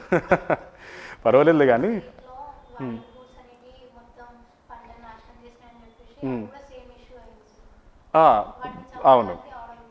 అవును. దీనికి యాక్చువల్లీ ఒక మెకానిజం ఉంది మన దగ్గర, వైల్డ్ లైఫ్ ప్రొటెక్షన్ యాక్ట్ కింద. ఓకేనా? చీఫ్ వైల్డ్ లైఫ్ వార్డెన్ చూసుకుంటాడు ఇది. దానికి కూడా అవసరం లేదు ఈ ఎగ్జాంపుల్. నేను చెప్తాను కదా ప్రిన్సిపల్ ఆఫ్ రిపగ్నెన్సీ, దాన్ని ఎస్కేప్ అవ్వడానికి ఇది ఒక వే అనమాట. ఓకేనా? Very simple. కాన్కరెంట్ లిస్ట్లో ఎన్వైర్న్మెంట్ అండ్ ఫారెస్ట్ ఉంది, పార్లమెంట్ లా పాస్ చేస్తుంది ఫారెస్ట్ కట్ చేయకూడదని. తెలంగాణలో ఫారెస్ట్ కట్ చేయాల్సిన అవసరం పడుతుంది. నేషన్ మొత్తం అవసరం పడదు, బట్ పార్లమెంట్ పాస్ చేసిన లా నేషన్ మొత్తం అప్లికబుల్. ఉట్టి తెలంగాణలోనే అవసరం పడుతుంది ఫారెస్ట్ కట్ చేయాల్సిన అవసరం. సో తెలంగాణ దానికోసం ఒక లా పాస్ చేసుకుంటుంది ఫారెస్ట్ కట్ చేయాలి అని, but that is in conflict with parliament law, ఆటోమేటిక్గా క్యాన్సిల్ అయిపోతుంది. సో గవర్నర్ దీన్ని రిజర్వ్ చేస్తాడు ప్రెసిడెంట్కి, ప్రెసిడెంట్ ఓకే అంటే కట్ చేసుకోవచ్చు. ఈవెన్ తెలంగాణ లా పార్లమెంట్ లాకి అగేన్స్ట్గా ఉన్నా కూడా చెల్లుతుంది ఇప్పుడు. ఓకేనా? That is the reason we have article 200. ఓకేనా? I hope you understood now. Okay, simple కదా.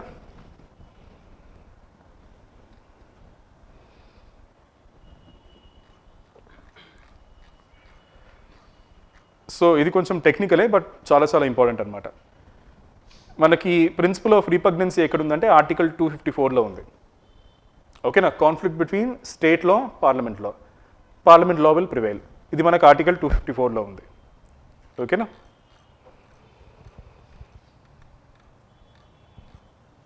Okay, explain the doctrine of pith and substance in the context of centre state legislative relations. ఇది దీనికన్నా ముందు దానికంటే టెక్నికల్ ఇది బాగా. ఓకేనా, ఇది ప్యూర్ పొలిటికల్ సైన్స్ బట్ అడిగే ఛాన్సెస్ ఉన్నాయి, చాలా చాలా ఇంపార్టెంట్. సో ఐడియా ఉందా, ఎవరికైనా ఎక్స్ప్లెయిన్ చేస్తారా ఫస్ట్? ఎక్సలెంట్. ఒక థియరీ ఉంది, పిత్ అండ్ సబ్స్టెన్స్ అంటాం దాన్ని మనం. దాని మీనింగ్ ఏంటి? In the context of centre state relations అది ఎక్స్ప్లెయిన్ చేయమంటున్నారు. సెంటర్ స్టేట్ రిలేషన్స్ అంటే అర్థమైంది కదా. సెంటర్ అంటే యూనియన్ గవర్నమెంట్, స్టేట్ అంటే స్టేట్ గవర్నమెంట్, వాళ్ళకి రిలేషన్స్ ఉంటాయి కదా, సంబంధం. దాని ఇదిగా దాన్ని ఎక్స్ప్లెయిన్ చేయమంటున్నారు, doctrine of pith and substance. ఓకేనా. సో ఇందాక నేను చెప్పినట్టుగానే ఒకసారి అర్థం చేసుకోండి. Union list, state list, concurrent లిస్ట్ని మనం డివైడ్ చేసుకున్నాం. బట్ ఈ డివిజన్స్ పర్మనెంట్ కాదు. ఓకేనా. యూనియన్ లిస్ట్లో మనం ఎలాంటి సబ్జెక్ట్స్ పెట్టుకుంటాం? Subjects of national importance. అంటే ఇప్పుడు defence, water ways, communication, currency, ఇవన్నీ అందరికీ ఒకటే, అందరికీ కామన్. ఇది నేషనల్ ఇంపార్టెన్స్, ఇది యూనియన్ లిస్ట్లో పెట్టుకుంటాం. స్టేట్ లిస్ట్లో ఏముంది మనకి? Police, education, health, sanitation, municipal administration, ఇవన్నీ మనకి స్టేట్ లిస్ట్లో ఉన్నాయి, ఎందుకంటే ఇవి issues of local importance. Concurrent list ఉంది, దానిలో పార్లమెంట్ లా చేసుకోవచ్చు, స్టేట్ లా చేసుకోవచ్చు. ఓకేనా, అది కాన్కరెంట్ లిస్ట్ అనమాట. ఇప్పుడు ఈ డివిజన్ అనేది పర్మనెంట్ డివిజన్ కాదు. దీన్ని ఎవరు కూడా కరెక్ట్గా ఈ ఇష్యూ నేషనల్ ఇష్యూవే అని చెప్పలేరు, అంటే ఎవరైనా సరే ఈ ఇష్యూ స్టేట్ ఇష్యూవే అని చెప్పలేరు. అవి టైం ప్రకారంగా చేంజ్ అవుతూ ఉంటాయి. అసలు కొన్ని ఇష్యూస్ ఎలా ఉంటాయంటే వాటిని క్లాసిఫై చేయలేము. యూనియన్ లిస్ట్ కిందకి రావాలా, స్టేట్ లిస్ట్ కిందకి రావాలా, కాన్కరెంట్ లిస్ట్ కింద రావాలా, మనం క్లాసిఫై చేయలేము. ఓకేనా. ఫర్ ఎగ్జాంపుల్ ఒక ఇష్యూ ఉంది, ఆ ఇష్యూని మనం ఏబీసీ అనుకుందాం. ఓకేనా. సో ఏబీసీ అని ఒక ఇష్యూ ఉంది, సమ్ ఇష్యూ. ఓకేనా. మన క్లారిటీ లేదు, ఇది యూనియన్ లిస్ట్ కిందకి రావాలా, స్టేట్ లిస్ట్ కిందకి రావాలా, కాన్కరెంట్ లిస్ట్ కిందకి రావాలా, మనకు క్లారిటీ లేదు. ఓకేనా. ఇప్పుడు దీని మీద స్టేట్ అసెంబ్లీ ఒక లా పాస్ చేస్తుంది. ఓకేనా. తర్వాత పార్లమెంట్ ఇంకో లా పాస్ చేస్తుంది. ఏ లా క్యాన్సిల్ చేయాలి ఇప్పుడు మనం? ఎలా చెప్పగలుగుతావు పార్లమెంట్ అని? స్టేట్ లా కూడా క్యాన్సిల్ చేసుకోవచ్చు కదా.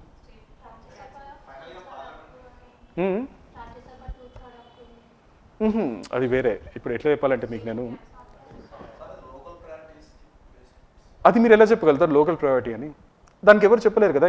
అది 100% లోకలే, ఇది 100% నేషనలే. దానికి ఒక రూల్స్ ఏం లేవు, దానికి గైడ్ లైన్స్ ఏం లేవు అనమాట. It will all keep changing from time to time.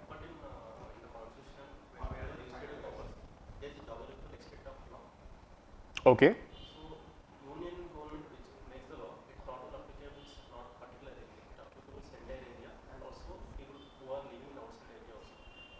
Okay,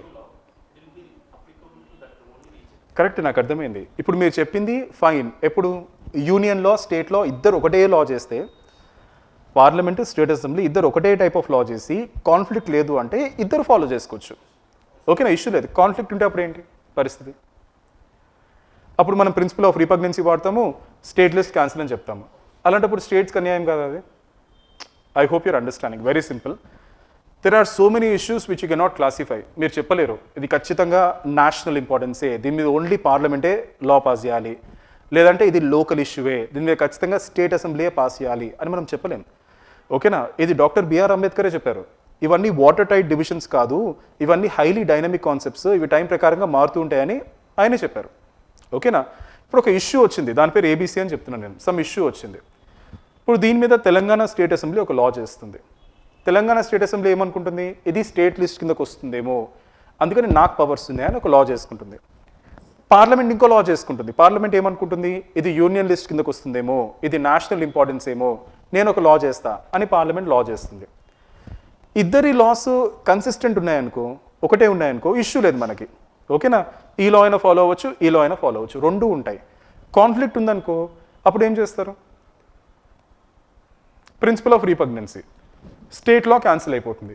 but అప్పుడు స్టేట్ గవర్నమెంట్ ఊరుకుంటుందా? స్టేట్ గవర్నమెంట్ చెప్తుంది ఇది లోకల్ ఇష్యూ, ఇది స్టేట్ లిస్ట్ కిందకు వస్తుంది, దీన్ని ఎలా క్యాన్సిల్ చేస్తామంటుంది. అర్థమవుతుందా? రెండు ఫైట్ చేసుకుంటాయి. ఈ ఇష్యూ యూనియన్ లిస్ట్లో వస్తుంది, లేదు ఈ ఇష్యూ స్టేట్ లిస్ట్లో వస్తుంది. క్యాన్సిల్ చేద్దంటే క్యాన్సిల్ చేయొద్దు, మా లా వేరే, మీ లా వేరే. మరి అప్పుడు మనం ఏ లా ఫాలో అవుతాము కాన్ఫ్లిక్ట్ ఉన్నప్పుడు? అర్థమైందా? అందుకని we use the doctrine of pith and substance అనమాట. ఓకేనా. ఇది కెనడాలో డెవలప్ అయిన కాన్సెప్ట్ అనమాట. ఓకేనా.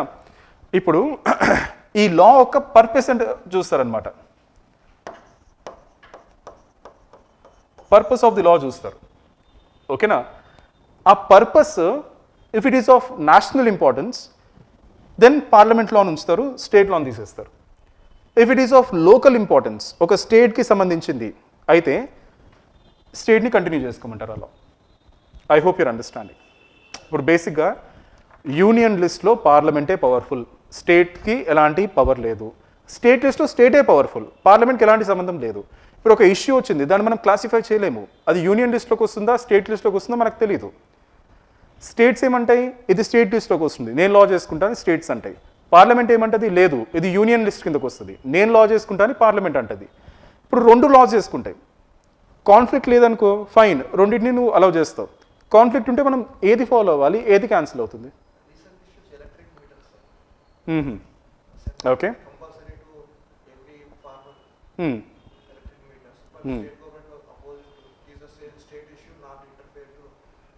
బెస్ట్ ఎగ్జాంపుల్ అది. ఓకేనా? ఎలక్ట్రిక్ మీటర్స్ ఇష్యూ అనుకుందాం. ఓకేనా? పార్లమెంట్ ఏమో నేను చెప్పిందే వినాలి, అది యూనియన్ లిస్ట్ కిందకు వస్తుంది అని పార్లమెంట్ అంటది. స్టేట్ ఏమంటది, లేదు ఇది మా లోకల్ ఇష్యూ, స్టేట్ లిస్ట్ కిందకు వస్తుంది, దీని మీద మా ఇష్టం వచ్చిన లా మేము చేసుకుంటామని స్టేట్ అంటది. ఇప్పుడు అది దేని కిందకు వస్తుందో మనకు తెలియదు, కాన్ఫ్లిక్ట్ ఉంది, ఏది ఫాలో అవ్వాలి మనం, ఏది క్యాన్సిల్ అవుతుంది? అందుకని doctrine of pith and substance. ఓకేనా? సో దాని పర్పస్ ఏంటో ఫైండ్ అవుట్ చేస్తారు. ఫస్ట్ లీగల్ ఎక్స్పర్ట్స్ ఉంటారు కదా, జడ్జెస్, వాళ్ళు టేకప్ చేసి ఈ కేసు దాని సబ్స్టెన్స్ ఏందో ఫైండ్ అవుట్ చేస్తారు. సబ్స్టెన్స్ అంటే ఇది, దాని థీమ్, దాని కంటెంట్, దాని ఎసెన్స్, అసలు అది ఎందుకు ఉంది, దాని పర్పస్ ఫైండ్ అవుట్ చేస్తారు. అది గనక ఇష్యూ ఆఫ్ నేషనల్ ఇంపార్టెన్స్ అంటే పార్లమెంట్ చేసిన లానే నడుస్తుంది. లేదు అది ఇష్యూ ఆఫ్ స్టేట్ ఇంపార్టెన్స్ అంటే స్టేట్ చేసిన లా నడుస్తుంది అనమాట. That is the doctrine of pith and substance. ఓకేనా? సో ఏమైనా డౌట్స్ ఉన్నాయి దీని మీద?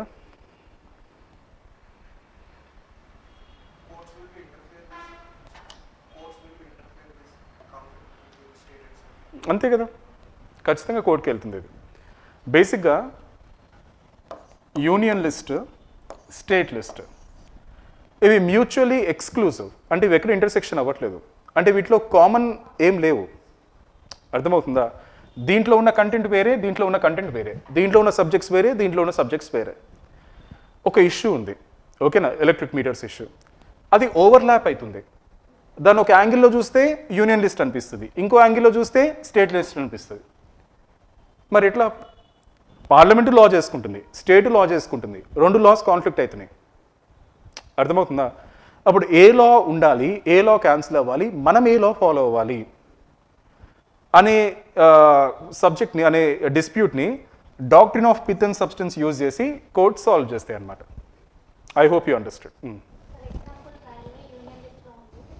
ల్యాండ్ వచ్చేసి స్టేట్ లిస్ట్లో ఉంది. కొత్తగా న్యూ ట్రాక్ వేయాలి అంటే స్టేట్ గవర్నమెంట్ ల్యాండ్ ఇవ్వాలి కదా. సో అప్పుడు కూడా సెంట్రల్ కి స్టేట్ కి మధ్యలో కాన్ఫ్లిక్ట్ వస్తుంది కదా, మీరు చెప్పిన ఇష్యూ కింద వస్తుంది. ఇది లాస్ పాస్ చేసే దాంట్లో వస్తుంది అనమాట. Generally railway track national importance అనుకోవచ్చు కదా. లా పాస్ చేయరు కదా, దానికోసం ఇద్దరు మాట్లాడుకుంటారు. స్టేట్ గవర్నమెంట్ ల్యాండ్ ఇస్తేనే వీళ్ళు ట్రాక్ వేస్తారు, అంటే ఇవ్వకపోతే వేయరు కదా. మనకి ఇప్పుడు ఎంఎంటీఎస్ ఫేజ్ 2 ఫేజ్ 3 నడవట్లే కదా ఇప్పుడు. నాకు అర్థం కాలేదు మీరు ఏమన్నారు. ఇప్పుడు రైల్వే ల్యాండ్ ఉంటుంది సపరేట్గా, రైల్వేకి దాని గురించి సపరేట్ ల్యాండ్ ఉంటుంది, అది సెంటర్ కిందకు వస్తుంది. కొత్త ట్రాక్ వేయాలి, ఓకేనా, ఆ కొత్త ట్రాక్ స్టేట్ గవర్నమెంట్ ల్యాండ్ మీద నుంచి వెళ్తుంది అనుకో, స్టేట్ గవర్నమెంట్ ల్యాండ్ ఇవ్వాల్సిందే ఖచ్చితంగా. దానికి ఏం చేస్తాం మనం? లేదు ఇది ప్రాజెక్ట్ ఆఫ్ నేషనల్ ఇంపార్టెన్స్, దీనికి డిఫెన్స్ స్ట్రాటజిక్ ఇంపార్టెన్స్ ఉంది అని కోర్టులో కేసేస్తే కోర్టు వేసుకోమంటుంది, స్టేట్ ఓడిపోతుంది అప్పుడు. ఓకేనా? అట్లా నేను చెప్పేది లాస్ గురించి, లాస్ పాస్ చేసే దాని గురించి.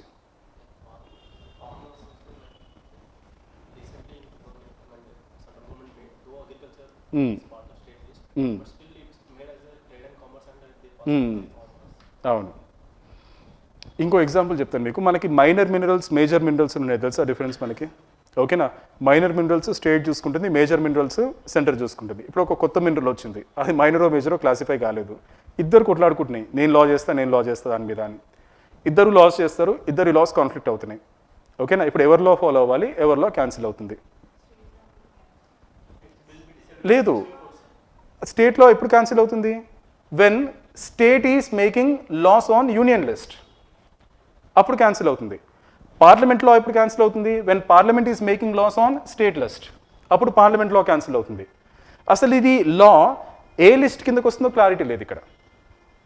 I hope your understanding. ఇందాక మనం డిస్కస్ చేసుకుంది ప్రిన్సిపల్ ఆఫ్ రీపగ్నెన్సీ, అది కాన్కరెంట్ లిస్ట్కి. ఇక్కడ మనం మాట్లాడేది mutually exclusive, union list, state list. ఓకేనా? స్టేట్లో state governments or state assemblies they don't have power to make laws on union list. Parliament doesn't have power to make laws on state list. ఇప్పుడు ఒక కొత్త issue వచ్చింది, అది ఏ లిస్టో ఎవరికి అర్థమవ్వట్లేదు. అర్థమవుతుందా? అలాంటి ఇష్యూస్లో doctrine of pith and substance use చేస్తారు. ఓకేనా?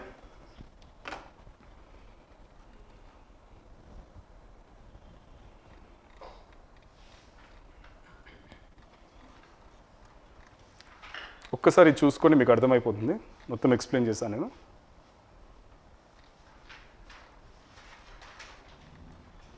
ఓకే, సో ఈ క్వశ్చన్ చూసుకోండి. Explain why a strong and healthy interface or interaction or relationship between panchayats and NGOs is very necessary. ఏమైనా రాసారా దీనికి? అసలు గవర్నెన్స్ ఏం రాయలేదా మీరు ఆన్సర్లేమి?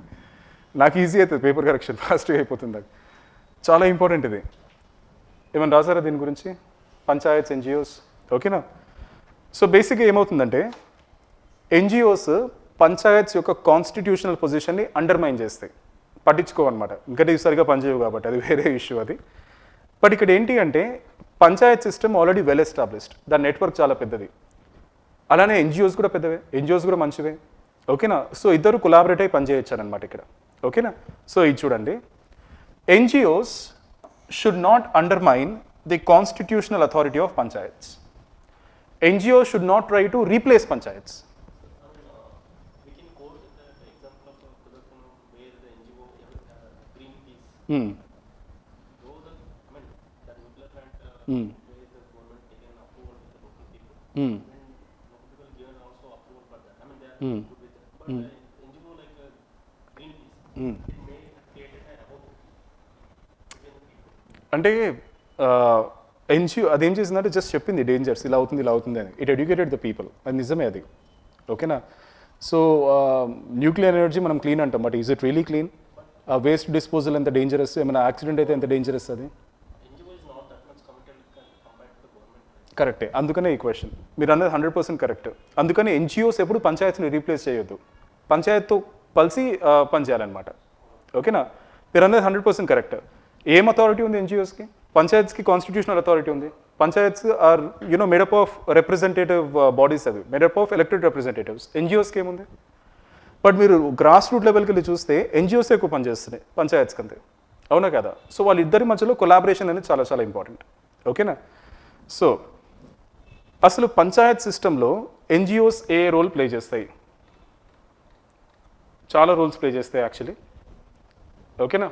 ఇది చూడండి, building voter awareness for Panchayat elections. చాలామంది ఓట్ వేయరు, బట్ ఓట్ వేయని ఎంకరేజ్ చేయొచ్చు NGOs. Next, capacity building of panchayats, అంటే ఎలక్టెడ్ రిప్రజెంటేటివ్స్కి ట్రైనింగ్ ఇవ్వచ్చు, వాళ్ళకి ఎడ్యుకేషన్ ఇవ్వచ్చు, స్కిల్ ట్రైనింగ్ ఇవ్వచ్చు. ఓకేనా? Next, lobby bodies. లాబింగ్ అంటే తెలుసు కదా, what you mean by lobbying? Government పాలసీని అంటే పంచాయత్ పాలసీని ఇన్ఫ్లుయెన్స్ చేయడానికి ట్రై చేయొచ్చు. ఓకేనా? సో ఇవన్నీ చేయొచ్చు అనమాట. అది కాకుండా మనకి డిస్ట్రిక్ట్ ప్లానింగ్ కమిటీస్ ఉన్నాయి కదా, వీటికి హెల్ప్ చేయొచ్చు NGOs. I hope your understanding. ఓకేనా? సో చూసుకొని ఇట్లా నేను కొన్ని పాయింట్స్ రాశాను నేను, మీరు ఏమైనా యాడ్ చేస్తా అంటే యాడ్ చేయండి. They can also take up evaluation studies on Panchayat performance. అసలు మీరు ఎన్నుకున్న లీడర్స్ పనిచేస్తున్నారా లేదా, పంచాయత్ పర్ఫార్మెన్స్ ఇట్లా ఉందని పీపుల్కి అవేర్నెస్ తీసుకురావచ్చు అనమాట. ఓకేనా? సో ఇవన్నీ చేసి ఎన్జిఓస్ ఏం చేస్తాయి? పంచాయత్స్ని అకౌంటబుల్ చేస్తాయి టు ద పీపుల్. ఓకేనా? నౌ అది కాకుండా ఎన్జిఓ అంటే మనకి ఫస్ట్ మైండ్లోకి ఏమొస్తుంది? Mass movements and campaigns. ఓకేనా? ఇది చేయగలుగుతాయి ఎన్జిఓస్. ఓకేనా? నెక్స్ట్, పంచాయత్స్ కూడా ఎన్జిఓస్కి హెల్ప్ చేయగలుగుతాయి. ఇక్కడ దాకా మనం చూస్తుంది ఏంటి? ఎన్జిఓస్ పంచాయత్కి హెల్ప్ చేయడం. We have discussed 4 to 5 points ఇక్కడ. ఓకేనా? But even panchayats can help NGOs. ఏ విధంగా? So they can identify and nurture good local NGOs ఏవైతే నిజంగా పనిచేస్తున్నాయో వాటికి కాంట్రిబ్యూషన్ ఇవ్వడం, ఫండ్స్ ఇవ్వడం, వాటికి ఉండడానికి ఒక ఆఫీస్ స్పేస్ ఇవ్వడం. ఓకేనా? అండ్ వాళ్ళని గ్రామ సభ మీటింగ్స్కి రమ్మని ఇన్వైట్ చేయడం, వాళ్ళ వ్యూస్ ఒపీనియన్స్ గ్రామ సభ మీటింగ్స్లో షేర్ చేయించడం. ఓకేనా? తర్వాత ఇప్పుడు పంచాయత్స్ అనేవి ఫస్ట్ మనకి ఏమొస్తుంది? ఇన్ఎఫిషియన్సీ. ఓకేనా? హైలీ స్కిల్డ్, హైలీ ఎడ్యుకేటెడ్ వీళ్ళు జాయిన్ గారు పంచాయత్స్లో. మనకి ఇప్పుడు జిహెచ్ఎంసీలో కూడా అదే ఇష్యూ. ఇంజనీర్స్ ఉంటారు but they are not very skilled. వాళ్ళందరూ ఏం చేస్తారు? పిఎస్యూస్కి వెళ్ళిపోవడానికి ట్రై చేస్తారు, సెంట్రల్ పిఎస్యూస్కి, డిఫెన్స్ పిఎస్యూస్కి. సో జిహెచ్ఎంసీలో పనిచేయడం అనేది వాళ్ళ లీస్ట్ ప్రయారిటీ ఉంటుంది. ఎడ్యుకేటెడ్ ఇంజనీర్స్ ఎక్కువ మంది ఉంటారు అనమాట అక్కడ. సో ఇలాంటి చోట ఏం చేస్తుందంటే పంచాయత్కి చాలా ఫంక్షన్స్ ఉంటాయి కాబట్టి కొన్ని ఫంక్షన్స్ ఎన్జిఓస్కి ఇచ్చేయచ్చు. ఓకేనా? For example waste processing, waste management ఉంది. So plastic waste collection, creating awareness among the people, plastic waste recycling, ఇలాంటి ఫంక్షన్స్ ఎన్జిఓస్కి చేయొచ్చు. 20 థింగ్స్ వాళ్ళు హ్యాపీగా చేస్తారు, వాళ్ళ వర్క్ అదే కాబట్టి. ఓకేనా? నెక్స్ట్ అంతే, ఎన్జిఓస్ యొక్క ప్రాజెక్ట్ ప్లాన్స్ అవన్నీ దాంట్లో అసోసియేట్ అయ్యి స్టార్టింగ్ నుంచి ఎండింగ్ వరకు వాళ్ళతో పాటు ఉండి వాళ్ళకి హెల్ప్ చేసి సపోర్ట్ చేసి అలా ఇద్దరు కలిసి చేసుకోవచ్చు అనమాట. సో యూనో 2 డైమెన్షన్స్ రాసాం మనం, how NGOs can help panchayats and how panchayats can help NGOs. నాకు తెలిసి ఈ పాయింట్స్ మోర్ దెన్ ఎనఫ్. నేను దీని గురించి కూడా రాసాను చివరికి, రైట్ టు ఇన్ఫర్మేషన్ యాక్ట్ కింద కూడా రాసాను నేను. ఓకేనా? ఏం లేదు, NGOs will make panchayats more accountable. ఓకేనా? ఓటర్ అవేర్నెస్ అదంతా. ఇది చూస్తే panchayats will give administrative support, structural support to NGOs. అట్లా. Next, discuss the evolution of collegium system of judicial appointments. రీసెంట్గా మన లా మినిస్టర్ చాలా పెద్ద పెద్ద మాటలు మాట్లాడాడు, కానీ అవి మంచి మాటలే యాక్చువల్లీ. ఓకేనా? ఎందుకంటే ఎక్కడ కూడా ఈ సిస్టమ్ లేదు, జడ్జెస్ అపాయింటింగ్ దమ్సెల్వ్స్. అవునా కదా? సో కొలేజియం సిస్టమ్ అంటే తెలుసు కదా మీకు, 4 senior most judges, CJI, chief justice of India, వీళ్ళందరూ ఒక కొలేజియం అనమాట. సో హైయర్ జ్యుడిషియరీ అపాయింట్మెంట్స్ అంతా వీళ్ళే చూసుకుంటారు. ఓకేనా? సో దీనికి ఎట్లా వచ్చింది ఇది? First judges case, second judges case, third judges case. Article 124లో ఏం రాస్తుంది? Every judge of supreme court shall be appointed by the president after consultation with such judges of supreme court or the high courts as the president may deem necessary. So ఇక్కడ word consultation అని ఉంది కదా, దీని meaning ఏంటి అనేది supreme court ఇచ్చింది. First judges కేసులో ఏమి ఇచ్చింది? Consultation does not mean concurrence, it only means exchange of views. అంటే ఏంటి? చీఫ్ జస్టిస్ చెప్పిన మాట ప్రెసిడెంట్ మీద బైండింగ్ లేదు, వాళ్ళిద్దరు వ్యూస్ ఎక్స్చేంజ్ చేసుకుంటున్నారు అంతే. సెకండ్ జడ్జెస్ కేసులో ఏం చెప్పింది? చీఫ్ జస్టిస్ చెప్పిన మాట it is binding on the president. Consultation అంటే ఏంటి? కన్కరెన్స్ అని చెప్పింది. కన్కరెన్స్ అంటే ఇద్దరు ఒక మాట మీద, ఒక ఒప్పందం మీద రావడం. ఓకేనా? అంటే ఏంటి? చీఫ్ జస్టిస్ చెప్పిన మాట binding on the president in the matters of judicial appointment. But chief justice 2 senior most జడ్జెస్ని కన్సల్ట్ చేసి అడ్వైస్ ఇస్తాడు ప్రెసిడెంట్కి. ఆ advice binding on the president అని చెప్పింది అనమాట. నెక్స్ట్, థర్డ్ జడ్జెస్ కేసులో ఏం చెప్పింది? ఇదే జడ్జ్మెంట్ని అప్హోల్డ్ చేసింది, but chief justice will consult 4 senior most judges. Second judges కేసులో ఏం చెప్పింది? అది సెకండ్ జడ్జెస్ కేసులో కదా, అది సెకండ్ జడ్జెస్ కేసులో కదా. థర్డ్ జడ్జెస్ కేసులో 4 సీనియర్ మోస్ట్ జడ్జెస్. అర్థమైంది కదా? సో ఇట్లా మనకి కొలేజియం సిస్టమ్ అనేది ఫామ్ అయిందనమాట. ఓకే, ఇవి చాలా important. First judges case, second judges case, third judges case. అర్థమైందా? ఇదంతా ఇక్కడ నుంచి స్టార్ట్ అయిందంటే ఈ ఆర్టికల్ 124 వల్ల ఇక్కడ నుంచి స్టార్ట్ అయింది తలకాయ నొప్పి అంతా. వాళ్ళు రాసేదో మంచిగా రాస్తే అయిపోయింది. ఇక్కడ కన్సల్టేషన్ అని రాస్తారు, మీనింగ్ ఎవరు ఇస్తారు? సుప్రీంకోర్టు ఇస్తుంది మీనింగ్. సో వాళ్ళకి సపోర్టింగ్గా వాళ్ళు ఇచ్చుకున్నారనమాట మంచిగా. ఓకేనా? ఫస్ట్ ఏం చెప్పింది? ఫస్ట్ జడ్జెస్ కేసులో కన్సల్టేషన్ అంటే కన్కరెన్స్ కాదు, జస్ట్ ఎక్స్చేంజ్ ఆఫ్ వ్యూస్ అని చెప్పింది. అంటే చీఫ్ జస్టిస్ ఆఫ్ ఇండియా చెప్పిన మాట ప్రెసిడెంట్ మీద బైండింగ్ కాదు. సెకండ్ జడ్జెస్ కేసులో బైండింగ్, చీఫ్ జస్టిస్ చెప్పిన మాట ప్రెసిడెంట్ మీద binding, but chief justice 2 senior జడ్జెస్ని కన్సల్ట్ చేసి అడ్వైస్ ఇస్తాడు. ఆ 2 కాస్త 4 అయింది థర్డ్ జడ్జెస్ కేసులో. అయిపోయింది, కొలేజియం ఫామ్ అయింది. అప్పటి నుంచి పోవట్లేదు అది. ఇంకా నేనైతే personally I'm against the collegium system, ఎందుకంటే ఎక్కడ కూడా లేదు అసలు. ఎన్జేఏసీ చాలా బాగుండింది యాక్చువల్లీ. ఓకేనా? Prime minister, law minister, leader of opposition, chief justice. ఓకేనా? చీఫ్ జస్టిస్ వద్దని చెప్తే ఆ నేమ్ డ్రాప్ చేసేస్తారు వాళ్ళు. అంత పవర్స్ ఇచ్చినా కూడా ఎందుకు వద్దనేది సుప్రీంకోర్టు నాకు అర్థం కాలేదు.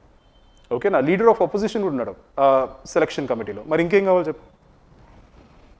Okay, judicial activism.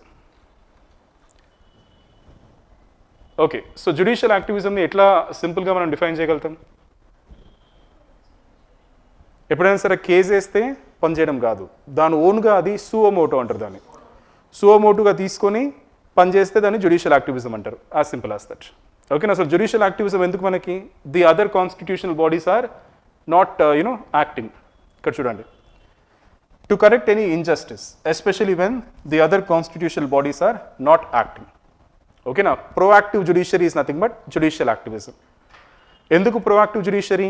To uphold the rights of people and preserving the constitutional and legal system. Okay na?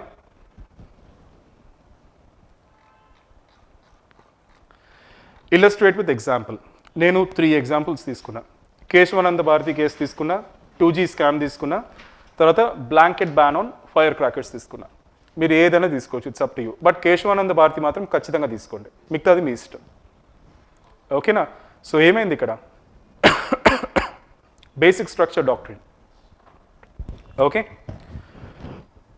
so criticism.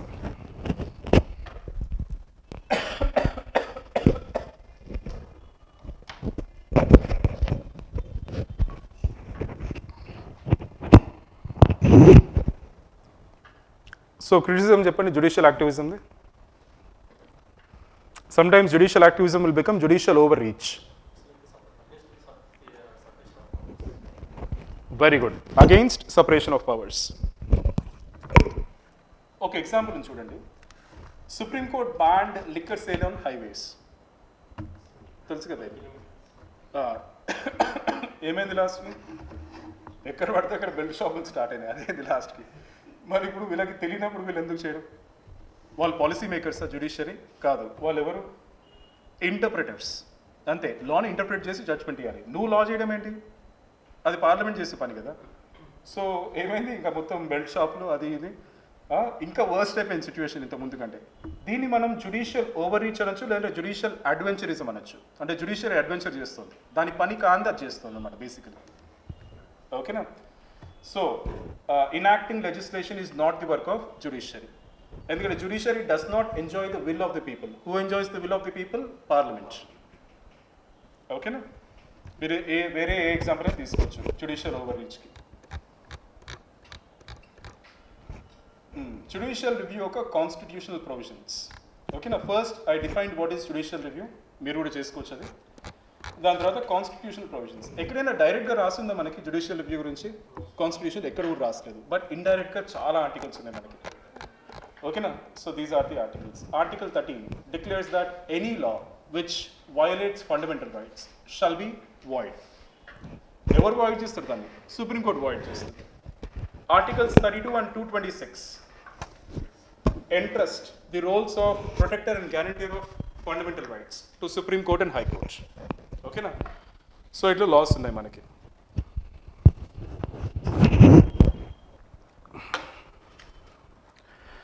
ఓకేనా? ఒకసారి చూసుకుంటే అయిపోతుంది మీకు. ఆర్టికల్స్ చాలా చాలా ఇంపార్టెంట్. ఇంకా నాకు తెలిసి దీనికంటే మించి ఏం అడగరు. మనం కరెంట్ అఫైర్స్ కూడా కొన్ని కవర్ చేసాము. ఓకే, సో గవర్నెన్స్ టెస్ట్ ఎలా రాశారు మరి? రాశారా గవర్నెన్స్? రేపు ఎకానమీ కదా, రేపు గవర్నెన్సా? Okay okay okay okay okay మనకి ఎస్ఏ ఉంది, ఎస్ఏ తర్వాత ఎకానమీ కదా. గవర్నెన్స్ కూడా బాగా టఫ్గా ఇచ్చిన పేపర్, దీనికంటే డబుల్ త్రిబుల్ టఫ్ ఉంది అది. సో టఫ్ రాస్తేనే కదా మనం ఎక్కడున్నాం అనేది తెలుస్తుంది మనకి. ఓకేనా?